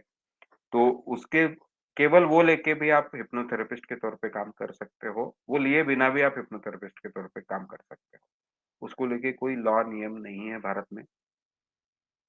अ, बस हमने कोई गलत क्लेम नहीं करने चाहिए, कि मैं ये बीमारी ठीक कर सकते हैं, वो बीमारी ठीक हो वो क्लेम करने के पहले साइंटिफिकली चेक कर लेना है। अगर कोर्स में बताया है, तो वो साइंटिफिकली चेक किया हुआ है। अदरवाइज़ कोई दूसरा क्लेम आप कर रहे हो, तो उसे चेक कर लो ये साइंटिफिकली पॉसिबल है क्या? वरना बीमारी के जो क्लेम होते हैं, उसको लेके भारत में नियम है, उसमें आप अटक जाओगे, वैसी कुछ समस्या होती है। पर वो थेरेपिस्ट बन सकते हो आप, उसके लिए कोर्स ही होता है। पर इसका और महत्व ये है कि कोर्स सी करने के बाद पता चलता है कि मानव सर ने कोर्स ए क्यों डिज़ाइन किया ऐसा, ठीक है? ये इसलिए कोर्स ए इतना पावरफुल और महत्वपूर्ण कोर्स है। हम भी उसको मानते हैं कि वही मेन कोर्स है। आगे का कोर्स कैसे जिनको और डिटेल सीखना है, नहीं कॉमन इंसान ने कोर्स ये करना ही चाहिए। बाकी फिर जिनको और डिटेल सीखना है और अच्छे से नॉलेज लेना है, ये किसी ज़रूरत नहीं हुई, ये अब आपकी हॉबी हुई नॉलेज लेने की। उस हिसाब से आप आगे के कोर्सेज़ कर सकते हैं। यस, दीपक जी अभी सवाल पूछ सकते हैं आप। जी सर, मेरा क्वेश्चन ये था सर, जैसे कई संस्थाएं हैं, जैसे आर्ट ऑफ लिविंग है, ब्रह्मा कुमारी जी या फिर विपासना जो है, जी। तो वो लोग सीखने के बाद जैसे डेली प्रैक्टिस करते हैं अपने घर पे। हुँ। बट उसमें सारी संस्थाओं में क्या होता है कि एक कुछ टाइम पीरियड के बाद एक वहाँ पे कैंप जैसे होता है 7 डेज, विपासना में 10 डेज, 30 डेज, 45 डेज ऐसे करके होता है। हुँ। तो वो ऐसा मानते हैं कि 6 महीने साल में ऐसा एक रीसेट करना चाहिए, मतलब एक लंबा। जी, तो क्या सम्मोहन में भी ऐसा करना चाहिए और करना उसका चाहिए, क्या? करना चाहिए। उसका एक फ़ायदा मिलेगा। अभी जैसा अभी सारे लोग ऑनलाइन कर रहे हैं और बिल्कुल ऐसा कोई सेंटर सम्मोहन का भी होना चाहिए, जहाँ पे साइंटिफिकली चीज़ें करवाई जाए। तो उससे कैसा जैसा अब केवल ये नहीं होता कि जैसे अभी विपश्यना सेंटर में गए, इसमें आप मैं कुछ अलग करूँगा। आर्ट ऑफ लिविंग तो उसमें समस्या है कि वहाँ पे एक बाबा है उसके ऊपर बैठा हुआ, जो बाकी भी नॉलेज दे रहा है, जो साइंटिफिक और अनसाइंटिफिक दोनों मिक्स्ड है। तो यानी तो उसमें गड़बड़ है। अ, प्रजापिता ब्रह्म कुमारी तो एक कल्ट ही है, वहाँ पे तो आपको पूरा दिमाग खराब कर दिया जाता है। इस्कॉन ये कल्ट है, वहाँ पे कल्ट बना के आपको नॉर्मल ज़िंदगी से ही अलग लेके जाते हैं। आर्ट ऑफ लिविंग उससे बहुत अच्छा है, पर उसमें कई अनसाइंटिफिक बातें, उसके ऊपर हेड बाबा है, जैसा सद्गुरु वाले सारी चीज़ों में भी एक बाबा है ऊपर में। तो थोड़ा अनसाइंटिफिक इरेशनल चीज़ें उसमें सारी है। तो ये अलग हुआ। विपश्यना अलग हुआ। वहाँ पे अंधश्रद्धाएँ भी नहीं हैं या ऐसा कोई बाबा नहीं है। गोयनका जी का है पर वैसा कोई उनको उनको नॉलेजेबल मानते हैं, विद्वान मानते हैं, पर कोई उनको ऐसा उनमें कोई दैवी शक्तियाँ वगैरह ऐसा कुछ कोई मानता नहीं है। तो वो अलग है और उनका जो वहाँ पे ना कोई कल्ट बनता है, तो इसलिए इनको हमको अलग करने की ज़रूरत है। विपश्यना में पर हमने ये देखा है कि कई लोगों के साइकोलॉजिकल प्रॉब्लम ट्रिगर हुए हैं। तो विपश्यना का जो भी तरीका है, क्योंकि वो साइंस बेस्ड नहीं रहा, वो जैसे ट्रेडिशनली होता गया, अनुभवों पे उन्होंने वो डेवलप किया। कई लोगों को बहुत सूट करता है, एकदम पसंद आता है। पर कई लोगों को बहुत ही नेगेटिव रिएक्शन आती है कि मैं करना ही नहीं चाहता है, बिल्कुल नहीं करना मुझे। और कई कई केसेस में देख चुका हूँ जिनको तब से ट्रिगर हुए साइकोलॉजिकल प्रॉब्लम। तो ये थोड़ा विपश्यना में मैं समस्या देख चुका हूँ। तो अगर आपको सूट हो रहा है तो ज़रूर करो। अ, अगर नहीं हो रहा है या कुछ ऐसा हो रहा है तो रोक दो। तो ये मैं कहूँगा। वैसा कुछ सम्मोहन में नहीं होती समस्या है क्योंकि वो ध्यान रख के ये सारी प्रक्रिया बनाई गई है। सजेशन देने का यहाँ पे हमारा महत्व क्या है? अवस्था में जाना केवल महत्वपूर्ण नहीं, उसका इस्तेमाल किस चीज़ के लिए कर रहे हैं। व्यक्तित्व विकास के लिए, हेल्थ के लिए, नई चीज़ें सीखने के लिए, स्किल डेवलप करने के लिए। उस हिसाब से आप समूह का जब इस्तेमाल कर रहे हो तो बहुत अच्छी बात है। तो इसलिए ये सारा फ़र्क है, हम जो यहाँ सम्मोहन सीख रहे हैं और बाकी जो लोग कर रहे हैं या अलग-अलग प्रक्रिया है उसमें। तो ये हुआ। पर ऐसा अगर हम भी ऐसा एक सेंटर करें जहाँ पे हम लोगों को बुलाएँ हफ्ते में 1 हफ्ते के लिए रहने को लोग आए, तो उसके कई फ़ायदे होंगे। जैसे कि चर्चा होगी उस विषय पे, बातें होंगी, हम जो नॉर्मल रूटीन है वो स्ट्रेस से बाहर निकल के वहाँ पे आ पाएँगे। सम्मोहन ज़्यादा करेंगे तो अब अगर 1 हफ्ता रुक रहे हैं और दिन में 4 बार भी आप सम्मोहन का अच्छे से सब जब मिलके करते हैं, तो और अच्छा कंसंट्रेशन होगा। वहाँ पे सही हम वातावरण बना पाएँगे सम्मोहन करने के लिए। तो बिल्कुल ऐसा अगर सेंटर हम बना पाएँ या ऐसा कोई सेंटर हो, कोई किसी ने बनाया, वहाँ पे ये ऑर्गेनाइज़ किया और साइंटिफिक हो, बहुत अच्छा उसके रिज़ल्ट होंगे, फ़ायदा होगा उसका। ओके सर, तो ऐसा कुछ फ्यूचर में सर प्लान कर रहे हैं? जी, ज़रूर, ज़रूर। Okay sir. जी। और सर एक चीज़ और था कि अभी एक एंड्रयू हुबरमैन का मैं एक वो वीडियो देख रहा था, तो उन्होंने अभी एक बताया कि एंटीरियर मिड सिंगुलेट कॉर्टेक्स करके कुछ रिसर्च उन्होंने किया विल पावर से रिलेटेड। तो उन्होंने बताया ये उसमें एक्टिवेट ज़्यादा होता है लोगों में जब वो ऐसा काम करते हैं जो वो नहीं करना चाहते। Okay, okay. लाइक मतलब अगर वो एक्सरसाइज करने गए और वो नहीं करना चाहते तो 2-3 दिन के बाद अगर उन्हें वो लगता है कि एक्सरसाइज करनी चाहिए मुझे, तब वो जो कॉर्टेक्स है वो डेवलप होना बंद हो जाता है और श्रिंक हो जाता है। Okay, okay. तो इसमें मेरा क्वेश्चन बेसिकली ये है कि जब ऐसे हम कोई चीज़ सुनते हैं या पढ़ते हैं, कोई ऐसा क्लेम कर रहा है, हुँ। तो उसको साइंटिफिकली हम कैसे चेक करें कि वो साइंटिफिकली प्रूवन है कि नहीं? अ, इसको अब देखिए कोई भी साइंटिफिकली प्रूव कैसे होता है, तो हर हर साइंस का या हर स्ट्रीम का उनके पब्लिकेशन होते हैं, ऑफिशियल पब्लिकेशन। तो ऑफिशियल पब्लिकेशन में वो अ, जब वो भेजा जाता है वो आर्टिकल के तौर पे, जैसे अभी आइंस्टाइन ने रिलेटिविटी ढूँढी, यानी क्या किया? उसने पहले तो वो सारे फॉर्मूला और सब बना लिया था, पर वो जो सब बनाया उसने वो एक मैगज़ीन को भेजा, फिज़िक्स का जो मैगज़ीन होता है, वहाँ पे वो भेजा गया। फिर वो वहाँ पे उसका वो पूरा पैनल होता है मैगज़ीन का चेक करने वाला, वो फिर पूरा मैथ्स चेक करेंगे, उसकी थ्योरीज़ चेक करेंगे और ये सब करके जब उस अगर एक्सपेरिमेंट कोई है तो वो एक्सपेरिमेंट होंगे। वो जब तक एक्सपेरिमेंट भी मान जब ये थ्योरी सब सही है, फिर भी ये तब तक साइंटिफिक थ्योरी नहीं समझा जाता जब वो एक्सपेरिमेंट जो उसमें सुझाए गए हैं वो कंप्लीट नहीं होते, उसके रिज़ल्ट वो थ्योरी के हिसाब से नहीं आते। तो ऐसा होता है। तो ऐसे इसमें जब वो आर्टिकल पब्लिश हो जाता है कि ये एक्सपेरिमेंट हुए, ये थ्योरी प्रूवन है, वगैरह-वगैरह, इसे कहते हैं peer reviewed research. Peer reviewed research का दूसरा हमको पता है पीएचडी जो करते हैं। PhD is also peer reviewed research. ये अगर रेप्यूटेड यूनिवर्सिटी के हैं, भारत में कई यूनिवर्सिटीज़ का रेपुटेशन खराब हो चुका है, क्योंकि वो गलत तरीके से यानी पीएचडी का क्वालिटी भारत के पीएचडीज़ बहुत है भारत में, और उसकी क्वालिटी बहुत नीचे आ चुकी है। और कई जो अब जैसे किसी अगर यूनिवर्सिटी में एस्ट्रोलॉजी सिखाया जा रहा है, ज्योतिष शास्त्र, खत्म उसकी क्रेडिबिलिटी सारी। वो साइंटिफिक ही नहीं बची वो यूनिवर्सिटी। तो ऐसी कई यूनिवर्सिटीज़ की क्रेडिबिलिटी खत्म हो चुकी है। पर रिलायबल जो यूनिवर्सिटीज़ हैं, जिनकी विश्वसनीयता अच्छी है, वहाँ पे अगर किसी ने पीएचडी किया है, उसका थीसिस वहाँ का है, तो फिर उसे हम साइंटिफिक मान सकते हैं, या जो ये हर स्ट्रीम के कुछ पब्लिकेशन होते हैं, साइंटिफिक पब्लिकेशन, वहाँ पे अगर कोई छपी है, एनसाइक्लोपीडिया में कोई चीज़ छपी है, तब उसको हम साइंटिफिक मान सकते हैं। तो तब तक ये जो एक इंसान खुद ही पब्लिश कर रहा है, तो बहुत चांस है कि क्योंकि बाकी लोग नहीं मान रहे वो चीज़ को, पर ये खुद इंसान खुद ही ये चीज़ को पब्लिश कर रहा है, तब तक उसको हाइपोथेसिस माना जाता है। तो या तो कई बार चीज़ें पूरी तरह से विदाउट डाउट प्रूव हो जाती है, या कई बार कुछ चीज़ों पे कंसेंसस बनता है कि 99% जो साइंटिस्ट मान रहे हैं, अब कुछ परसेंट तो बचेंगे कि पूरा एविडेंस होके भी नहीं मान रहे। या तो एक ओवरवेलमिंग जिसे हम कहते हैं वो कंसेंसस होता है, यानी ज़्यादातर मेजॉरिटी साइंटिस्ट ये चीज़ को मान लिया कि हाँ, ऐसा होता है। तब उसे ज़्यादा। पर जब तक वो बियॉन्ड डाउट प्रूव नहीं होता, तब तक उसको साइंटिफिक नहीं माना जाता, यानी कंप्लीट साइंटिफिक थ्योरी नहीं माना जाता। पर ज़्यादा रिलायबल साइंटिफिक थ्योरी कौन-सी है? जिसमें ज़्यादा कंसेंसस है, ठीक है? पर ये अगर दोनों कोई दिखा नहीं रहा है, ना वो जर्नल में साइंस जर्नल में कहीं पब्लिश हुआ, साइंस पब्लिकेशन में नहीं आया, एनसाइक्लोपीडिया में नहीं आया, ना पीएचडी है रिपोर्टेड इससे, वो खुद ही पब्लिश कर रहा है, तब चांसेस ज़्यादा है कि वो अनसाइंटिफिक तरीके से उस चीज़ को किया गया है। क्योंकि जब तक उसे ये जो मैंने 2-3 प्रोसेस बोली, इसमें से जब तक कोई करता नहीं है, तब तक उस साइंटिस्ट को या उसकी जो खोज है, उसको मान्यता ही नहीं मिलती। उसे साइंस नहीं समझा जाता। तो ये क्यों नहीं करेगा इंसान अगर उसे कोई चीज़ अच्छी समझी है तो, ठीक है?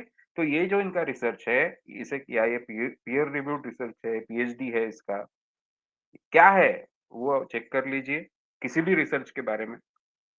तो जो भी लोग मुझे बताते हैं ना मैं हमने रिसर्च किया है इस पे, तो कई बार तो लोग केवल इंटरनेट पे सर्च करना इसको भी रिसर्च बोलने लगे आजकल। तो वैसा नहीं होता। ये 2-3 तरीके होते हैं रिसर्च को करने के और उसे मान्यता देने के, तब वो विज्ञान समझा जाता है। तो सर इसका कोई वेबसाइट पे जाके चेक करना होगा या गूगल में अगर पीयर रिव्यूड रिसर्च लिखेंगे तो आ जाएगा? हाँ, चेक कीजिए ना। ऐसे 2-3 तरीके से आपको करना पड़ेगा। Okay, okay. और सर एक शेयर करना था कि अभी मैंने एक बुक पढ़ा था, रिवायर योर ब्रेन। हुँ, हुँ, तो उसमें बेसिकली बुक पढ़ने के बाद मेरे को जो कोर्स ए और बी में बताया है सर ने कि जैसे-जैसे वो मेथड बताया है, वो हुँ, पूरा मेथड ही उन्होंने मतलब नाम उसमें अलग है, फीड मेथड करके और अलग-अलग हुँ, स्टेप्स हैं। हुँ। वो थ्योरी बेसिकली एक्सप्लेन करी है लेकिन सारी चीज़ें वही हैं। मतलब मुझे ऐसा लगा कि वो हमने केवल कुछ पेजेज़ में ही वो पढ़ ली बल्कि वो 250 पेज की बुक पढ़ी और यहाँ 15-20 पेज में वो सारा कंसाइज़ कर दिया सर ने।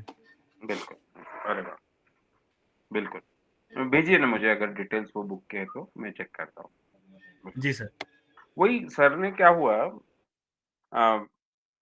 सर की खुद की एक्सपर्टीज़ क्या अच्छी है कि वो अभी जो जिस विषय पे जानकारी लेनी है, अब उन्होंने जब ये सारा नॉलेज लिया तब तो नेट वगैरह कुछ था नहीं, इंटरनेट वगैरह। तो तब उन्होंने क्या किया, तो तब उन्होंने यानी अब लाइब्रेरीज़ जा रहे हैं, तो वो किताबें जो दिख रही है, उसमें से कौन-सी ज़्यादा काम की है, ये जो एक असेसमेंट होता है, वो उनका बहुत अच्छा है क्योंकि पहले से बहुत स्टडी किया हुआ है, बहुत पढ़ाई की हुई है, कई टॉपिक्स पे इस तरह से अपने विषय रखे हुए हैं। तो वो उनका बहुत अच्छा होता है कि कौन-सी किताबें सच में इम्पोर्टेंट है इसमें। तो वो एक असेसमेंट। फिर वो किताब में क्या चीज़ सबसे इम्पोर्टेंट है, वो असेसमेंट। क्योंकि कई बार किताब होती है 500 पन्नों की, पर उसमें के 2 पन्ने ही सच में काम के होते हैं। तो वो असेसमेंट उनका बहुत अच्छा है। और अब ये चीज़ लोगों को कैसे आसान करके बताई जाए, जो अपने काम की हो। इसलिए जो आप बोल रहे हो, वैसा तो कई बार ऐसा हमारे पास जो साइकोलॉजी वाले हैं, कई लोग वो आके बोलते हैं कि मैंने पूरा एमए साइकोलॉजी तक सीख लिया, बीए साइकोलॉजी, एमए साइकोलॉजी। मैंने बीए में साइकोलॉजी टॉपिक था, एमए तो स्पेशली इसमें किया। पर जितना मैं ये सर के क्लास में सीखा है 20 घंटे में, उतना मुझे वहाँ पे भी समझ में नहीं आया था। तो क्योंकि ये सब सीख के केवल नॉलेज नहीं लेना है ना, इसका एक यूजेबल नॉलेज चाहिए। इसका मैं इस्तेमाल क्या करूँ ये नॉलेज का? वैसे फॉर्म में उसको बना के देना, ये भी सर का एक एक्सपर्टाइज़ बहुत अच्छा है। इसलिए जो ये कोर्स अपने हैं, श्याम मानव सर के कोर्सेज़ हैं, उसका रिज़ल्ट भी अच्छा लगता है अच्छा आता है और बिल्कुल पॉज़िटिव इसकी प्रतिक्रिया हमको हमेशा मिलती है। तो ठीक है, तो ये बिल्कुल आपने सही आपको ऑब्ज़र्व किया कि वहाँ पे जो 250 पन्नों में लिखा गया था, वो यहाँ पे एकदम शॉर्ट में आपको मिल जाता है। यस, हाँ, नीरज जी आपने बहुत देर से हाथ ऊपर किया हो। हाँ, दीपक जी कुछ बोल रहे हैं आप? Want to say thank you sir. Thank जी, ओके। हाँ, नीरज जी बोलिए। रशदी जी, मैं ये पूछना चाह रहा हूँ, कोर्स ए कंप्लीट करने के बाद कोर्स बी कितने दिन बाद रिकमेंड करते हैं कि हमें जी, जी। शुरू करना चाहिए? अब दोनों तरीके से कर सकते हैं कि कोर्स ए और बी कॉमनली सीख लो और फिर सबका एक साथ इस्तेमाल करो। नहीं तो आपको बहुत अच्छा लग रहा है कोर्स ए करके तो इसको और अच्छे से मैं इस्तेमाल करूँ ताकि कोर्स भी करते वक़्त मैं अनुभव लेके रखा है। ये इसलिए मैं बोल रहा हूँ क्योंकि जब ये ऑनलाइन नहीं थे कोर्सेज़ तब ये ऑप्शन ही अवेलेबल नहीं था कि मैं कितने कब करूँ। जब हम ऑर्गेनाइज़ करेंगे तभी कर सकते थे लोग। तो पर अभी ये दोनों तरीके से कर सकते हैं। आप सोचिए मुझे पूछेंगे तो मैं कहूँगा कि मेरा रिकमेंडेशन ये होगा कि कोर्स ए अच्छे से आप इस्तेमाल कीजिए कुछ 2-3 महीना अ, ताकि क्योंकि जैसा मैंने कहा कोर्स ए में सब कुछ है। यानी कोर्स बी डेप्थ में ज़्यादा है, डिटेल्स ज़्यादा है, पर ओवरऑल जो स्कोप है वो कोर्स ए में सब सारे सी कोर्स का भी स्कोप उसी में है। तो इसलिए कोर्स ए को अच्छे से इस्तेमाल कीजिए। फिर उसमें जो कुछ डाउट्स मन में आएँगे, सवाल मन में आएँगे वगैरह उस पे भी चर्चा होगी, विचार होगा आपका। फिर जब आप कोर्स भी करेंगे तो कई जवाब आपको उसमें मिल जाएँगे, तो कोर्स भी और अच्छे से आपको समझ में आएगा। ठीक है? Thank you. Yes. Yes, Rajesh ji आप कुछ पूछना चाह रहे हैं? हाँ हाँ सर, हेलो। जी, बोलिए। तो मैंने कोर्स से किया था बहुत हाँ। तो टाइम हो गया बहुत, उसके बाद कोर्स बी भी किया था, बट अभी बहुत टाइम से कुछ मतलब टच में नहीं हूँ मैं। Okay, okay. तो अभी फिर से स्टार्ट करना हो तो कोर्स ए वाले को रिवाइज करूँ या बी वाले को से आप कुछ दोनों गाइड नोट्स कर पढ़ सकते लो पहले तो। हैं। अगर नोट्स पढ़ के सारा याद आ रहा है, तो फिर हम्म, जो भी आपको प्रोसेस पसंद है, कोर्स ए और बी में प्रोसेस अलग है ना, इंडक्शन हम्म, की। वो जो भी प्रोसेस आपको पसंद है ज़्यादा, A1 यानी A3 या B2 क्योंकि खुद के टारगेट के लिए हम A3 का इस्तेमाल करते हैं या खुद के टारगेट के लिए हम B2 का इस्तेमाल करते हैं कोर्स बी में के। तो उसका इस्तेमाल आपको करना है, पर उसके पहले थोड़ा आदत पड़ने के लिए आप 4-5 दिन के लिए A1 या B1 का इस्तेमाल कीजिए। और फिर आदत एक बार पड़ गई, 5 4-5 दिन हो गए, 1 हफ्ता अपने दिन में 2 बार ये कर लीजिए, उसके बाद कोई टारगेट लीजिए। तो नोट्स को पढ़ के देखिए, अगर आपको पूरा याद आ रहा है और आपको अच्छा लगता है, नहीं तो आप हाफ फेज़ में रिपीट कर सकते हो, पर ज़्यादातर उसकी ओके। ज़रूरत नहीं पड़ती। और कोर्स सी का कोई ऑर्गेनाइज करने का प्लान आपका? कोर्स ही तो ऑनलाइन अवेलेबल है। हाँ हाँ, बट ऑफलाइन का कोई? नहीं, ऑफलाइन पूरा कोर्स तो कभी नहीं होगा, पर जो हम्म, आखिरी 4 दिन है, जहाँ पे हम प्रैक्टिस करते हैं मिलके, वो आप खुद ही कर सकते हो ना। उसका वीडियो जो उसमें जो सिखाया था सर ने, उसका वीडियो अवेलेबल है। हम्म, प्रैक्टिस आप खुद से कर सकते हो। वो ऑर्गेनाइज़ अगर कभी होगा, तो वहाँ पे हम बुलाएँगे आपको फिर, जो भी सी कोर्स करते हैं। ओके, हम। ठीक है सर, थैंक जी, यू। जी, पर वो अभी ए और बी इस्तेमाल किए बिना उसका मत सोचिए। इसके लिए आप हाँ ए हाँ, और वो बी में तो जो है, रिवाइज कर उसके लेता नोट्स हूँ। पढ़ लीजिए अच्छे से। आप पढ़ोगे तो आपको याद आ जाएगा पूरा कोर्स, कैसे बनाए हम्म, उसने सारे नोट्स। ठीक है? यस, जी, और कुछ भी होता है तो बताइए बस। हाँ। जी। एक मैं सबके लिए फिर से एक बार जो अभी सवाल इन्होंने पूछा राजेश जी ने, उसी को लेकर सबके लिए एक बात बोलूँगा कि अभी हमको व्यक्तित्व विकास कैसे करना है, व्यक्तित्व कैसा होना चाहिए, समूह का कैसे इस्तेमाल करना है, ये पता ही नहीं था पहले। वो स्टेज पे हम थे। कुछ नॉलेज होगा, कुछ लोग मेडिटेशन इस्तेमाल करते होंगे वगैरह, पर कम ज़्यादा एक नॉलेज था। कोर्स कंप्लीट हुआ, अगर ध्यान से सब पूरा कंप्लीट किया तो हमको नॉलेज आ गया या इन्फॉर्मेशन वो मिल गई बाहर से। तो देखिए कभी भी बाहर से जो मिलती है वो इन्फॉर्मेशन है, जानकारी पहुँच गई आप तक। अब ये जानकारी को समझने के लिए आपको उसको फिर से उस पे सोचना पड़ेगा, विचार करना पड़ेगा। क्योंकि पहली बार जब हम कोई चीज़ सुनते हैं तो लगभग हम 50% ही समझ पाते हैं। उसको जब फिर से सुनते हैं या फिर से रिवाइज़ करते हैं, मन में विचार करते हैं उसपे, तब वो अंडरस्टैंडिंग हमारा बढ़ते जाता है। अब ये जानकारी को जब समझ लोगे अच्छे से, तब उसकी नॉलेज बनेगी।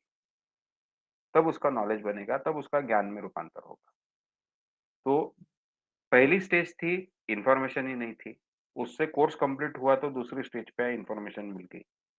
अब इस पे से जाना है हमको नॉलेज पे कि अब ये इन्फॉर्मेशन को हमने समझ लिया, हम नॉलेज पे पहुंचे। यहाँ पे व्यक्तित्व विकास हुआ क्या? नहीं। कोर्स कंप्लीट हुआ तब व्यक्तित्व विकास हुआ क्या? नहीं। अब ये नॉलेज का इस्तेमाल करना है, इसको जिंदगी में उतारना है, वैसे खुद में बदलाव करने हैं। ये जो भी नॉलेज है उसको रियलाइज करना है। ये जब करेंगे, उसकी कोशिश चालू करनी पड़ेगी फिर अभी। तो अब कॉन्शियसली, सबकॉन्शियसली दोनों तरीके से जो भी हमने कोर्स में जो हमको सही लगा है, वैसे बदलाव हम कर रहे हैं, विचारों में बदलाव कर रहे हैं, रेगुलर समूह का इस्तेमाल कर रहे हैं। यानी अब ये एफर्ट हमको लेना पड़ेगा। तो ये एफर्ट वाली अभी स्टेज आनी चाहिए। कोर्स होने के बाद। अंडरस्टैंडिंग हो गया, अब एफर्ट खुद में बदलाव करने के। ये एफर्ट जब कुछ दिनों तक लेके रहेंगे, तब हम वो फाइनल स्टेज पे पहुंचेंगे जिसके लिए हमने ये कोर्स लिया था। हाँ, अब व्यक्तिमत्व विकास हो गया। तो हम में से कई लोग जो समझते हैं कोर्स कम, कई लोगों को लगता है कोर्स की फीस भरी या नहीं, हो गया। वो ऐसा नहीं होने वाला। कोर्स कंप्लीट किया यानी केवल जानकारी मिली। अब ये जानकारी का हम नॉलेज में परिवर्तन करें समझ के, फिर ये जानकारी पे हम प्रैक्टिस शुरू करें, रोज एफर्ट ले। उसके बाद कई दिनों बाद ये जगह पे पहुंचेंगे जहां पे हमको जाना था कि हाँ, अब व्यक्तित्व विकास हो गया। तो केवल जानकारी से भी हमको अच्छा लगता है, हम में बदलाव होते हैं। पर ये कैसे हुआ कि पूरे कोर्स का हम 20% ही इस्तेमाल कर रहे हैं। इसका अगर 100% अच्छा इस्तेमाल करना है तो हम सबने ये आगे के प्रोसेस भी करनी चाहिए। ठीक है दोस्तों, जो सवाल नहीं पूछ रहे वो माइक ऑफ रखे अपने। श्रीराम नाम दिख रहा है मुझे, आपका म्यूट नहीं हो रहा है माइक।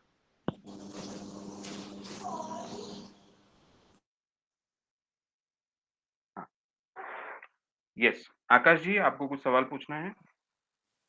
हेलो सर, आवाज आ रहा है? हाँ जी, आ रहा है। जैसे कि ये जो टॉपिक है hmm, that is more of a practice, correct? Hmm, तो जैसे नॉलेज ले लिया, हम्म, तो implementation practical part is the most necessary thing in this subject, जी। ठीक है? तो मुझे जानना था कि ऐसा कोई थेरेपिस्ट वगैरह है जिससे हम डायरेक्टली एक्सपीरियंस कर सकते हैं, सर्टिफाइड? क्योंकि मैं जाके आया एक जगह पे, हम्म, हम्म, तो मैंने जैसे ये वर्ड यूज किया तो वो बोलते कि ये सब हम नहीं करते। तो ओके। ऑथेंटिक कहाँ पे जाके हम हेट्रो टाइप जो है हेट्रो उसकी हम कोई जरूरत नहीं है, उसमें कोई फर्क हम्म, नहीं है क्वालिटी में। अब आप ऑडियो में कान में ही सुनो, आंखें तो बंद ही रहेंगी आपकी। जब अगला इंसान अच्छा, आपको सजेशन देगा, आंखें तो बंद ही रहेगी ना आपकी। अब श्याम मानव सर का ऑडियो सुन रहे हो या अगला इंसान खड़ा होके बोल रहा है, दोनों में क्या फर्क है? नहीं फिर भी उसका अलग सेटअप रहेगा वैसे। सेटअप यानी क्या? सेटअप यानी पूरा काम एटमॉस्फेयर रहेगा। उसकी जरूरत नहीं है ना, उसकी इतनी जरूरत नहीं है। आप कहीं पे भी, आपकी जैसे जैसे एकाग्रता बढ़ती है, आपका कहीं पे भी उतना ही अच्छा रिजल्ट आने वाला है। नहीं एटलीस्ट हमें पता चल जाएगा कि हम डीप ट्रांस के सब्जेक्ट है कि नहीं। वो आप जैसा हमने कहा कि A1 का जो है, A1 की जो प्रक्रिया है, उसे अगर आप दिन में 2 बार करते हैं और पहला 1 महीना अगर आप इस्तेमाल कर रहे हो उसको अच्छे से, उसमें आप जितने डेप्थ में जाओगे, उसी डेप्थ में आप जाने वाले हो, इसकी चांसेस ज़्यादा है। इंसान वहाँ पे एक्चुअल होने की कोई ज़रूरत नहीं है वैसे, यानी मैं आपको बता रहा हूँ।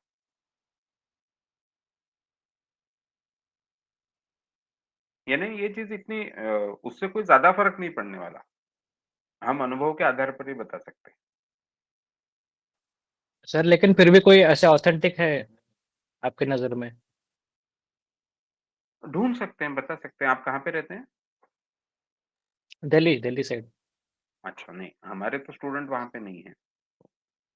ओके। जी, पर दोनों में कोई फ़र्क नहीं है।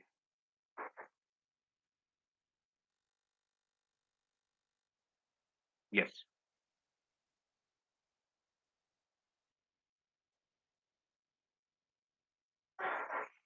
यस दोस्तों, और कोई सवाल है? अगर हो तो हम ले सकते हैं, हमारे पास है 20 मिनट और। हेलो हाँ सर। नमस्ते सर।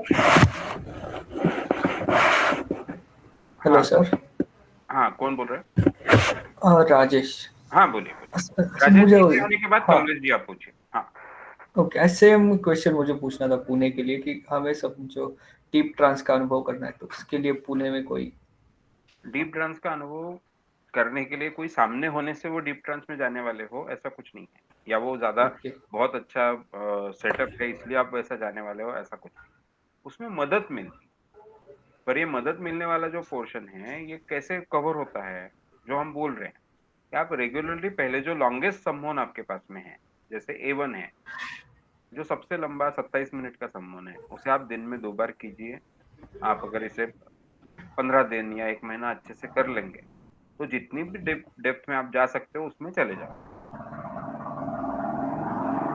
ठीक है? घर में भी करके उतने ही डेप्थ में आप चले जाओगे। इसलिए उसकी कोई ज़रूरत नहीं। Okay okay. ठीक। नमस्ते ये सर। जी, कमलेश जी बोलिए। अ, सर मैं अपनी पर्सनल कुछ बात रख रहा हूँ। ठीक, बोलिए।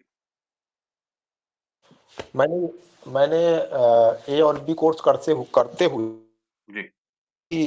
काफी कुछ अचीव किया है और ये कंसंट्रेशन के लिए इससे अच्छा कोई प्रैक्टिस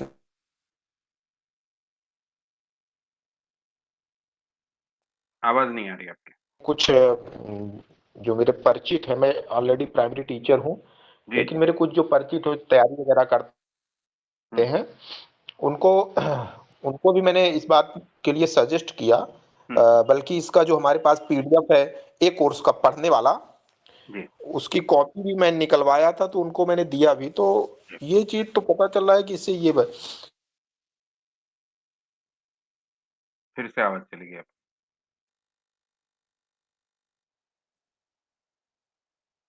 और रिलीजियस एटीट्यूड को नहीं मानने वाला था। एक हद तक मैं सारी चीजों को छोड़ ही दिया था, एज ए नास्तिक था, और मैं एक लेफ्टिस्ट धड़े से जुड़ा भी था करीब ये। आपकी आवाज़ जा रही है। तो सर मैं आज की डेट में, मैं आपसे उससे पहले भी थोड़ा इस बारे में डिस्कस किया हूँ, लेकिन ये बार बार मैं इसलिए करता हूँ कि इससे मुझे थोड़ा सा दिशा मिल जाती है जब मैं आपसे बात करता हूँ तो। जी, तो सर मैं जैसे एक सभी को एक इंसानी जज्बात के थ्रू देखना, किसी को एक्सप्लॉइट ना करना, किसी को नुकसान ना पहुंचाना, इस तरीके की एक मनोवृत्ति से कहीं ना कहीं मैं पोषित हूँ। ये चीज मेरे जेहन में भरी हुई है। और चूंकि जो अगल बगल की पूरी डिजाइन है एक पूंजीवादी वर्ल्ड में आज की डेट में, उसके चलते एक सबसे अपेक्षाएं मेरी बन जाती हैं कि आप भी इस तरीके से अपने कार्य के प्रति कमिटेड क्यों नहीं हो, या किसी भी बंदे को हेल्प आप क्यों नहीं करते हो। इस तरीके की एक चीज कहीं ना कहीं मेरे जेहन में चलती रहती है। इसको मैं अपने तरीके से कुछ आंसर करने की भी कोशिश करता हूं, लेकिन फिर भी कई एक बार अपने चारों तरफ से मैं सेटिस्फाई नहीं हो पाता हूं, और इसका परिणाम ये निकलता है कि मैं थोड़ा सा, ऐसा एक वक्त आता है, मैं एक बात और यहाँ पर रख देना चाहता हूँ, बहुत सारे लोग जुड़े भी हैं, जी, कि मैं जो ए कोर्स और बी कोर्स और इसके जो इंडेक्शन है, मैं मानसिक रूप से एंजाइटी का शिकार था, और इसी कोर्स के दम पे मैंने अपने आप को पूरी तरीके से रिकवर कर लिया है। इस कोर्स की ताकत ये है कि मैंने इससे अपने आप को रिकवर कर लिया है। तो सर मैं ये कहना चाहता हूँ कि इसके चलते मुझे अभी कभी कभी लगता है कि मेरे जीवन का उद्देश्य क्या है। जैसे पैसा कमाना और अच्छा घर बना लेना और गाड़ी खरीद लेना, इन सब को लेकर के मैं बहुत ज्यादा उत्साहित कभी अब नहीं रहता। मुझे मतलब जीवन के रहस्य को जितनी दूर तक समझ पाया, जितनी दूर तक विज्ञान को समझ पाया, समाज विज्ञान को समझ पाया, उसके क्रम में इन चीजों को लेकर के मेरे मन में बहुत ज्यादा उत्साह नहीं रहता, और सामाजिक रूप से भी कुछ नतीजे नहीं निकाल पाता हूं। नतीजे आज की इस रिएक्शनरी सरकार के दौर में और कठिन हो गया है। छोटी मोटी स्टेप्स लेना भी कठिन होता जा रहा है। तो उसके चलते सर मैं थोड़ा सा चाहूंगा कि जीवन का उद्देश्य क्या है, और कैसे हम अपनी अपनी उपयोगिता साबित कर पाए, अपने पैदा होने की उपयोगिता साबित कर पाए। इस तरीके की चीज यदि इस चीज को यदि मैं आंसर कर पाऊं तो शायद मैं और अपने लाइफ से सेटिस्फाई हो पाऊंगा। यही प्रश्न था सर। जी, जी, बिल्कुल। पहला जो हमको दिखता है कि लोग स्वार्थी होते हैं, या जैसा हमको पता है कि एक अच्छे इंसान के तौर पे या एक अच्छे नागरिक के तौर पे लोगों ने जो-जो करना चाहिए हमको समझ में आता है, वैसा लोग नहीं करते। अब इसमें दोनों मुद्दे होते हैं कि उनको पता नहीं होता कि ऐसा करना चाहिए इंसान ने, ऐसा होना चाहिए इंसान ने। अ, यानी उनके पास वो जानकारी भी कम होती है। जैसे अभी इन विषयों पे आप पहले से काम करते हो, पढ़ाई में भी आपने वो सब सीखा है, समाज विज्ञान वगैरह, और फिर आप आंदोलन से जुड़े रहे तो वहाँ पे भी आपने सीखा है। तो आपका नॉलेज और उनके नॉलेज में ही फ़र्क है। दूसरा हम देखते हैं कि लोग किस तरह का बर्ताव करते हैं, किस तरह से सोचते हैं। ये वहाँ की जो व्यवस्था है, उस पे बहुत ज़्यादा निर्भर होता है। वहाँ की कल्चर पे निर्भर होता है। तो कल्चर हमको धर्म से आती है, कल्चर वो जगह की भाषा उससे आती है। वहाँ के व्यापार, वहाँ का जो भी अर्थशास्त्र है, उससे आती है। तो व्यवस्था में से लोग बनते हैं, है ना? इसलिए हम देखते हैं कि भारतीय लोग जो यहाँ पे कहीं पे भी कचरा फेंक देंगे, कैसा भी कहीं पे थूक देंगे, वही अगर जब दूसरे देश में जाते हैं, तो वो वैसा नहीं करते, क्योंकि वहाँ की व्यवस्था वैसी नहीं है। जो यहाँ पे हम देखते हैं कि कुछ देश बहुत प्रामाणिक होते हैं, वहाँ पे लोग दरवाज़े खुले छोड़ के भी चले जाते हैं, तो कुछ चोरियाँ नहीं होती। अ, एक-दूसरे को फँसाते नहीं हैं, पर कुछ देशों में बहुत ज़्यादा होता है। भारत में ही कुछ राज्यों में अलग-अलग होता है। तो इससे हमको पता चल सकता है, हम ये निष्कर्ष निकाल सकते हैं कि व्यवस्था में से लोग बनते हैं। वो जगह का, वो वहाँ का जो भी कल्चर है, उसमें से लोग वैसे बनने वाले हैं। अब और ये व्यवस्था कैसे बनती है, तो जो इन्फ्लुएंसिंग यानी कुछ लोगों का प्रभाव ज़्यादा होता है। कुछ संगठनाओं का प्रभाव हो सकता है।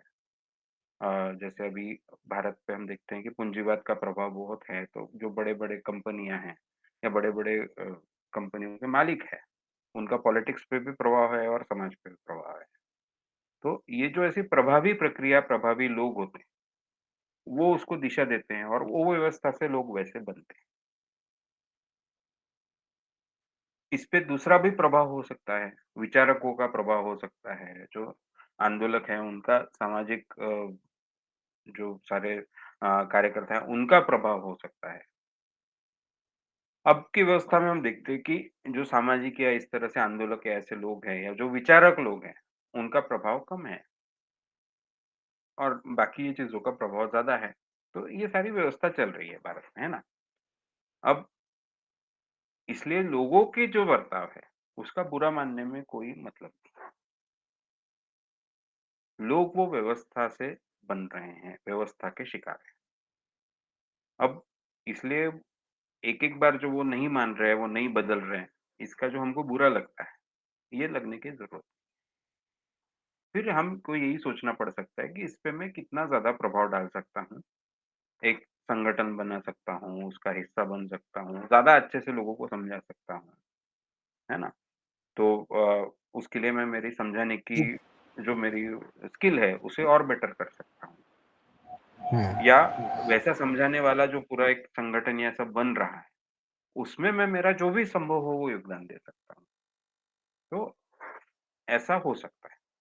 अब जैसा दूसरा अब ये सारा ये टॉपिक हुआ। अब दूसरा जो टॉपिक है कि जीवन का उद्देश्य क्या है? तो अब उसमें जैसा हमने कोर्स ए में अच्छे से इस पे हमने बात की है, कि सारे जो प्राणी हमको दिखते हैं वो या वो जीना चाहते हैं, सर्वाइव करना चाहते हैं ज़्यादा से ज़्यादा और वो खुश होना चाहते हैं। अब ये खुश होना कैसे संभव है? तो सर्वाइवल तो पता है हमको या वो भी एक ज़रूरी चीज़ है। तो हम ज़्यादा से ज़्यादा अच्छा यानी सर्वाइव करें, तो उसके लिए हमारी बेसिक ज़रूरतें पूरी हो वगैरह-वगैरह आज की जो व्यवस्था है उसमें, उसके लिए पैसा लगता है, तो उतना तो मैं कमा लूँ, उतना तो मेरे पास हो, कि मेरी ये बेसिक ज़रूरतें पूरी हो। नहीं तो सब छोड़ के वही करते बैठना पड़ेगा। अब इसके अलावा आता है अब मैं खुश रहना चाहता हूँ, तो खुश रहने में कब खुश रह सकता हूँ मैं ज़्यादा? तो जब मुझे ये जो भी जो मेरे आजू-बाजू का समाज भी खुश हो। तो मैं फिर उनमें उनके जीवन में उनका भला हो, उनमें जब खुशियाँ हों। ऐसा होता है कुछ लोग ऐसे बन जाते हैं जो लोगों को दुखी देख के खुश होते हैं। पर ऐसा करते रहने से हम देखते हैं कि ऐसे जो लोग होते हैं, वो ज़्यादा हेल्दी साइकोलॉजी के नहीं रह पाते, वो खुश भी नहीं रह पाते। उनको वो अच्छा लग थोड़ी देर के लिए खुशी हो सकती है, पर उन्हें वो शांति नहीं मिल सकती फिर, वो उतना अच्छा रिलैक्स नहीं लग सकता वगैरह। ये लोग हमको मज़े करते हुए दिखेंगे, पैसा उड़ाते हुए दिखेंगे, लोग का बुरा होता है तो इनको बहुत अच्छा लगता है, ऐसा करते हुए दिखेंगे, पर एग्जैक्ट सर, एकदम सर यही बात है। और यही जो चारों तरफ की खुशहाली है, यही इस दौर में सबसे कठिन काम हो। हाँ, बराबर है ना, पर वो उद्देश्य है। अब वो उद्देश्य पूरा हो पाएगा क्या? यानी अगर सारे लोग खुश हो जाएँ, तो हम ज़्यादा खुश होंगे, पर तब तक हमने खुद को अब जैसा हमने ये पहले भी बात कर चुके हैं हम कि हमारी खुशियाँ फ़ोकस पे डिपेंड होती हैं। जो चीज़ें मैं बदल नहीं सकता, मेरे हाथ के बाहर की है, वो नहीं बदल पा रहा हूँ इसलिए दुखी होने में कोई मतलब नहीं है। हमारा हमको मेरा प्रभाव मुझे बढ़ाना पड़ेगा ना, उसको वक़्त लगेगा। मुझे वैसा अगर संगठन बनाना है, उसमें वक़्त लगेगा। तब तक मैं दुखी रहूँ तो मुझे काम करने की ऊर्जा नहीं रहेगी। तो मैं दिन में मैं जो मेरा काम कर रहा हूँ, वो भी कर रहा हूँ। इसके अलावा ये जो मुझे मेरा प्रभाव बढ़ाना है ताकि लोग ये चीज़ें समझें, सुनें और फिर वो खुद की उनकी ज़िंदगी खुशहाल हो। जिससे सारा समाज खुशहाल हो तो मैं और खुश हूँ। उसके लिए मैं कुछ काम करूँ। इसके अलावा मुझे खुश होने के लिए जो करने की ज़रूरत है पर्सनली, वो भी मैं कुछ काम करूँ। ये तीनों का बैलेंस मुझे बनाना पड़ेगा। हम जब सामाजिक काम करते तो हमारा ये हो जाता है ये जो दूसरा वाला काम था कि समाज को खुशहाल करने के लिए, फिर मैं सारा छोड़ दूँ। मैं फिर अब ऐसा हो जाता है कि ऐसे में आज समाज में ऐसा परिस्थिति है कि ऐसे लोगों को फिर कोई सपोर्ट भी नहीं करने वाला। तो फिर जो मेरी ज़रूरतें ही पूरी नहीं अगर होने लगी कल, मैं कार्यकर्ता बनते हुए, तो फिर क्या करूँगा? फिर एक समय सब सारे पैसे खत्म होने पे क्या होगा? ये सब छोड़ के मुझे वो फुल टाइम करना पड़ेगा। तो उसके बजाय अगर हम बैलेंस रख पाएँ, पहला जो मैंने कहा कि जो मेरी ज़रूरतें हैं, घरवालों की ज़रूरतें हैं, वो कम से कम रख के उतनी पूरी कर रहा हूँ क्या मैं? उसके लिए जो करना पड़ता है वो मैं करूँ। वो जितना अच्छा करना है, उतना अच्छा मैं करूँ।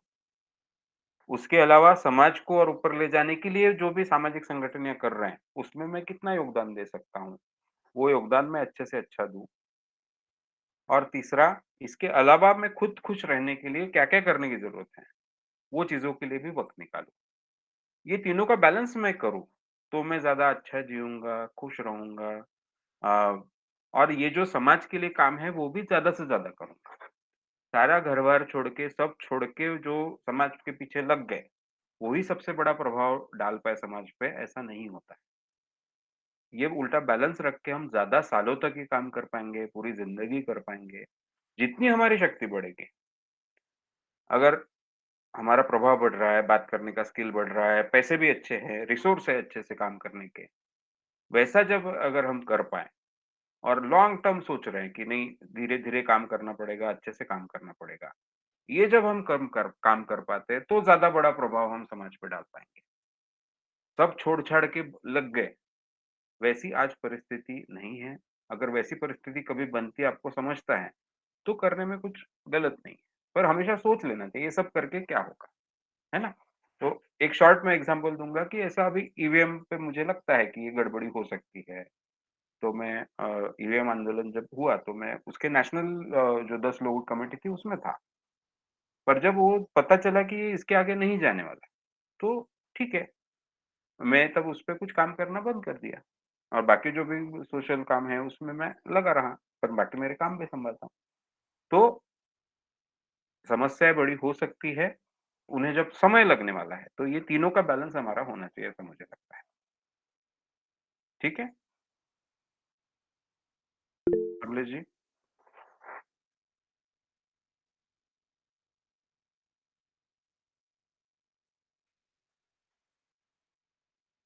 ठीक है।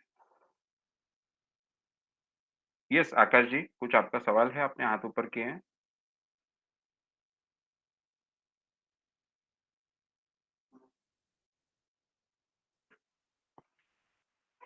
चेक,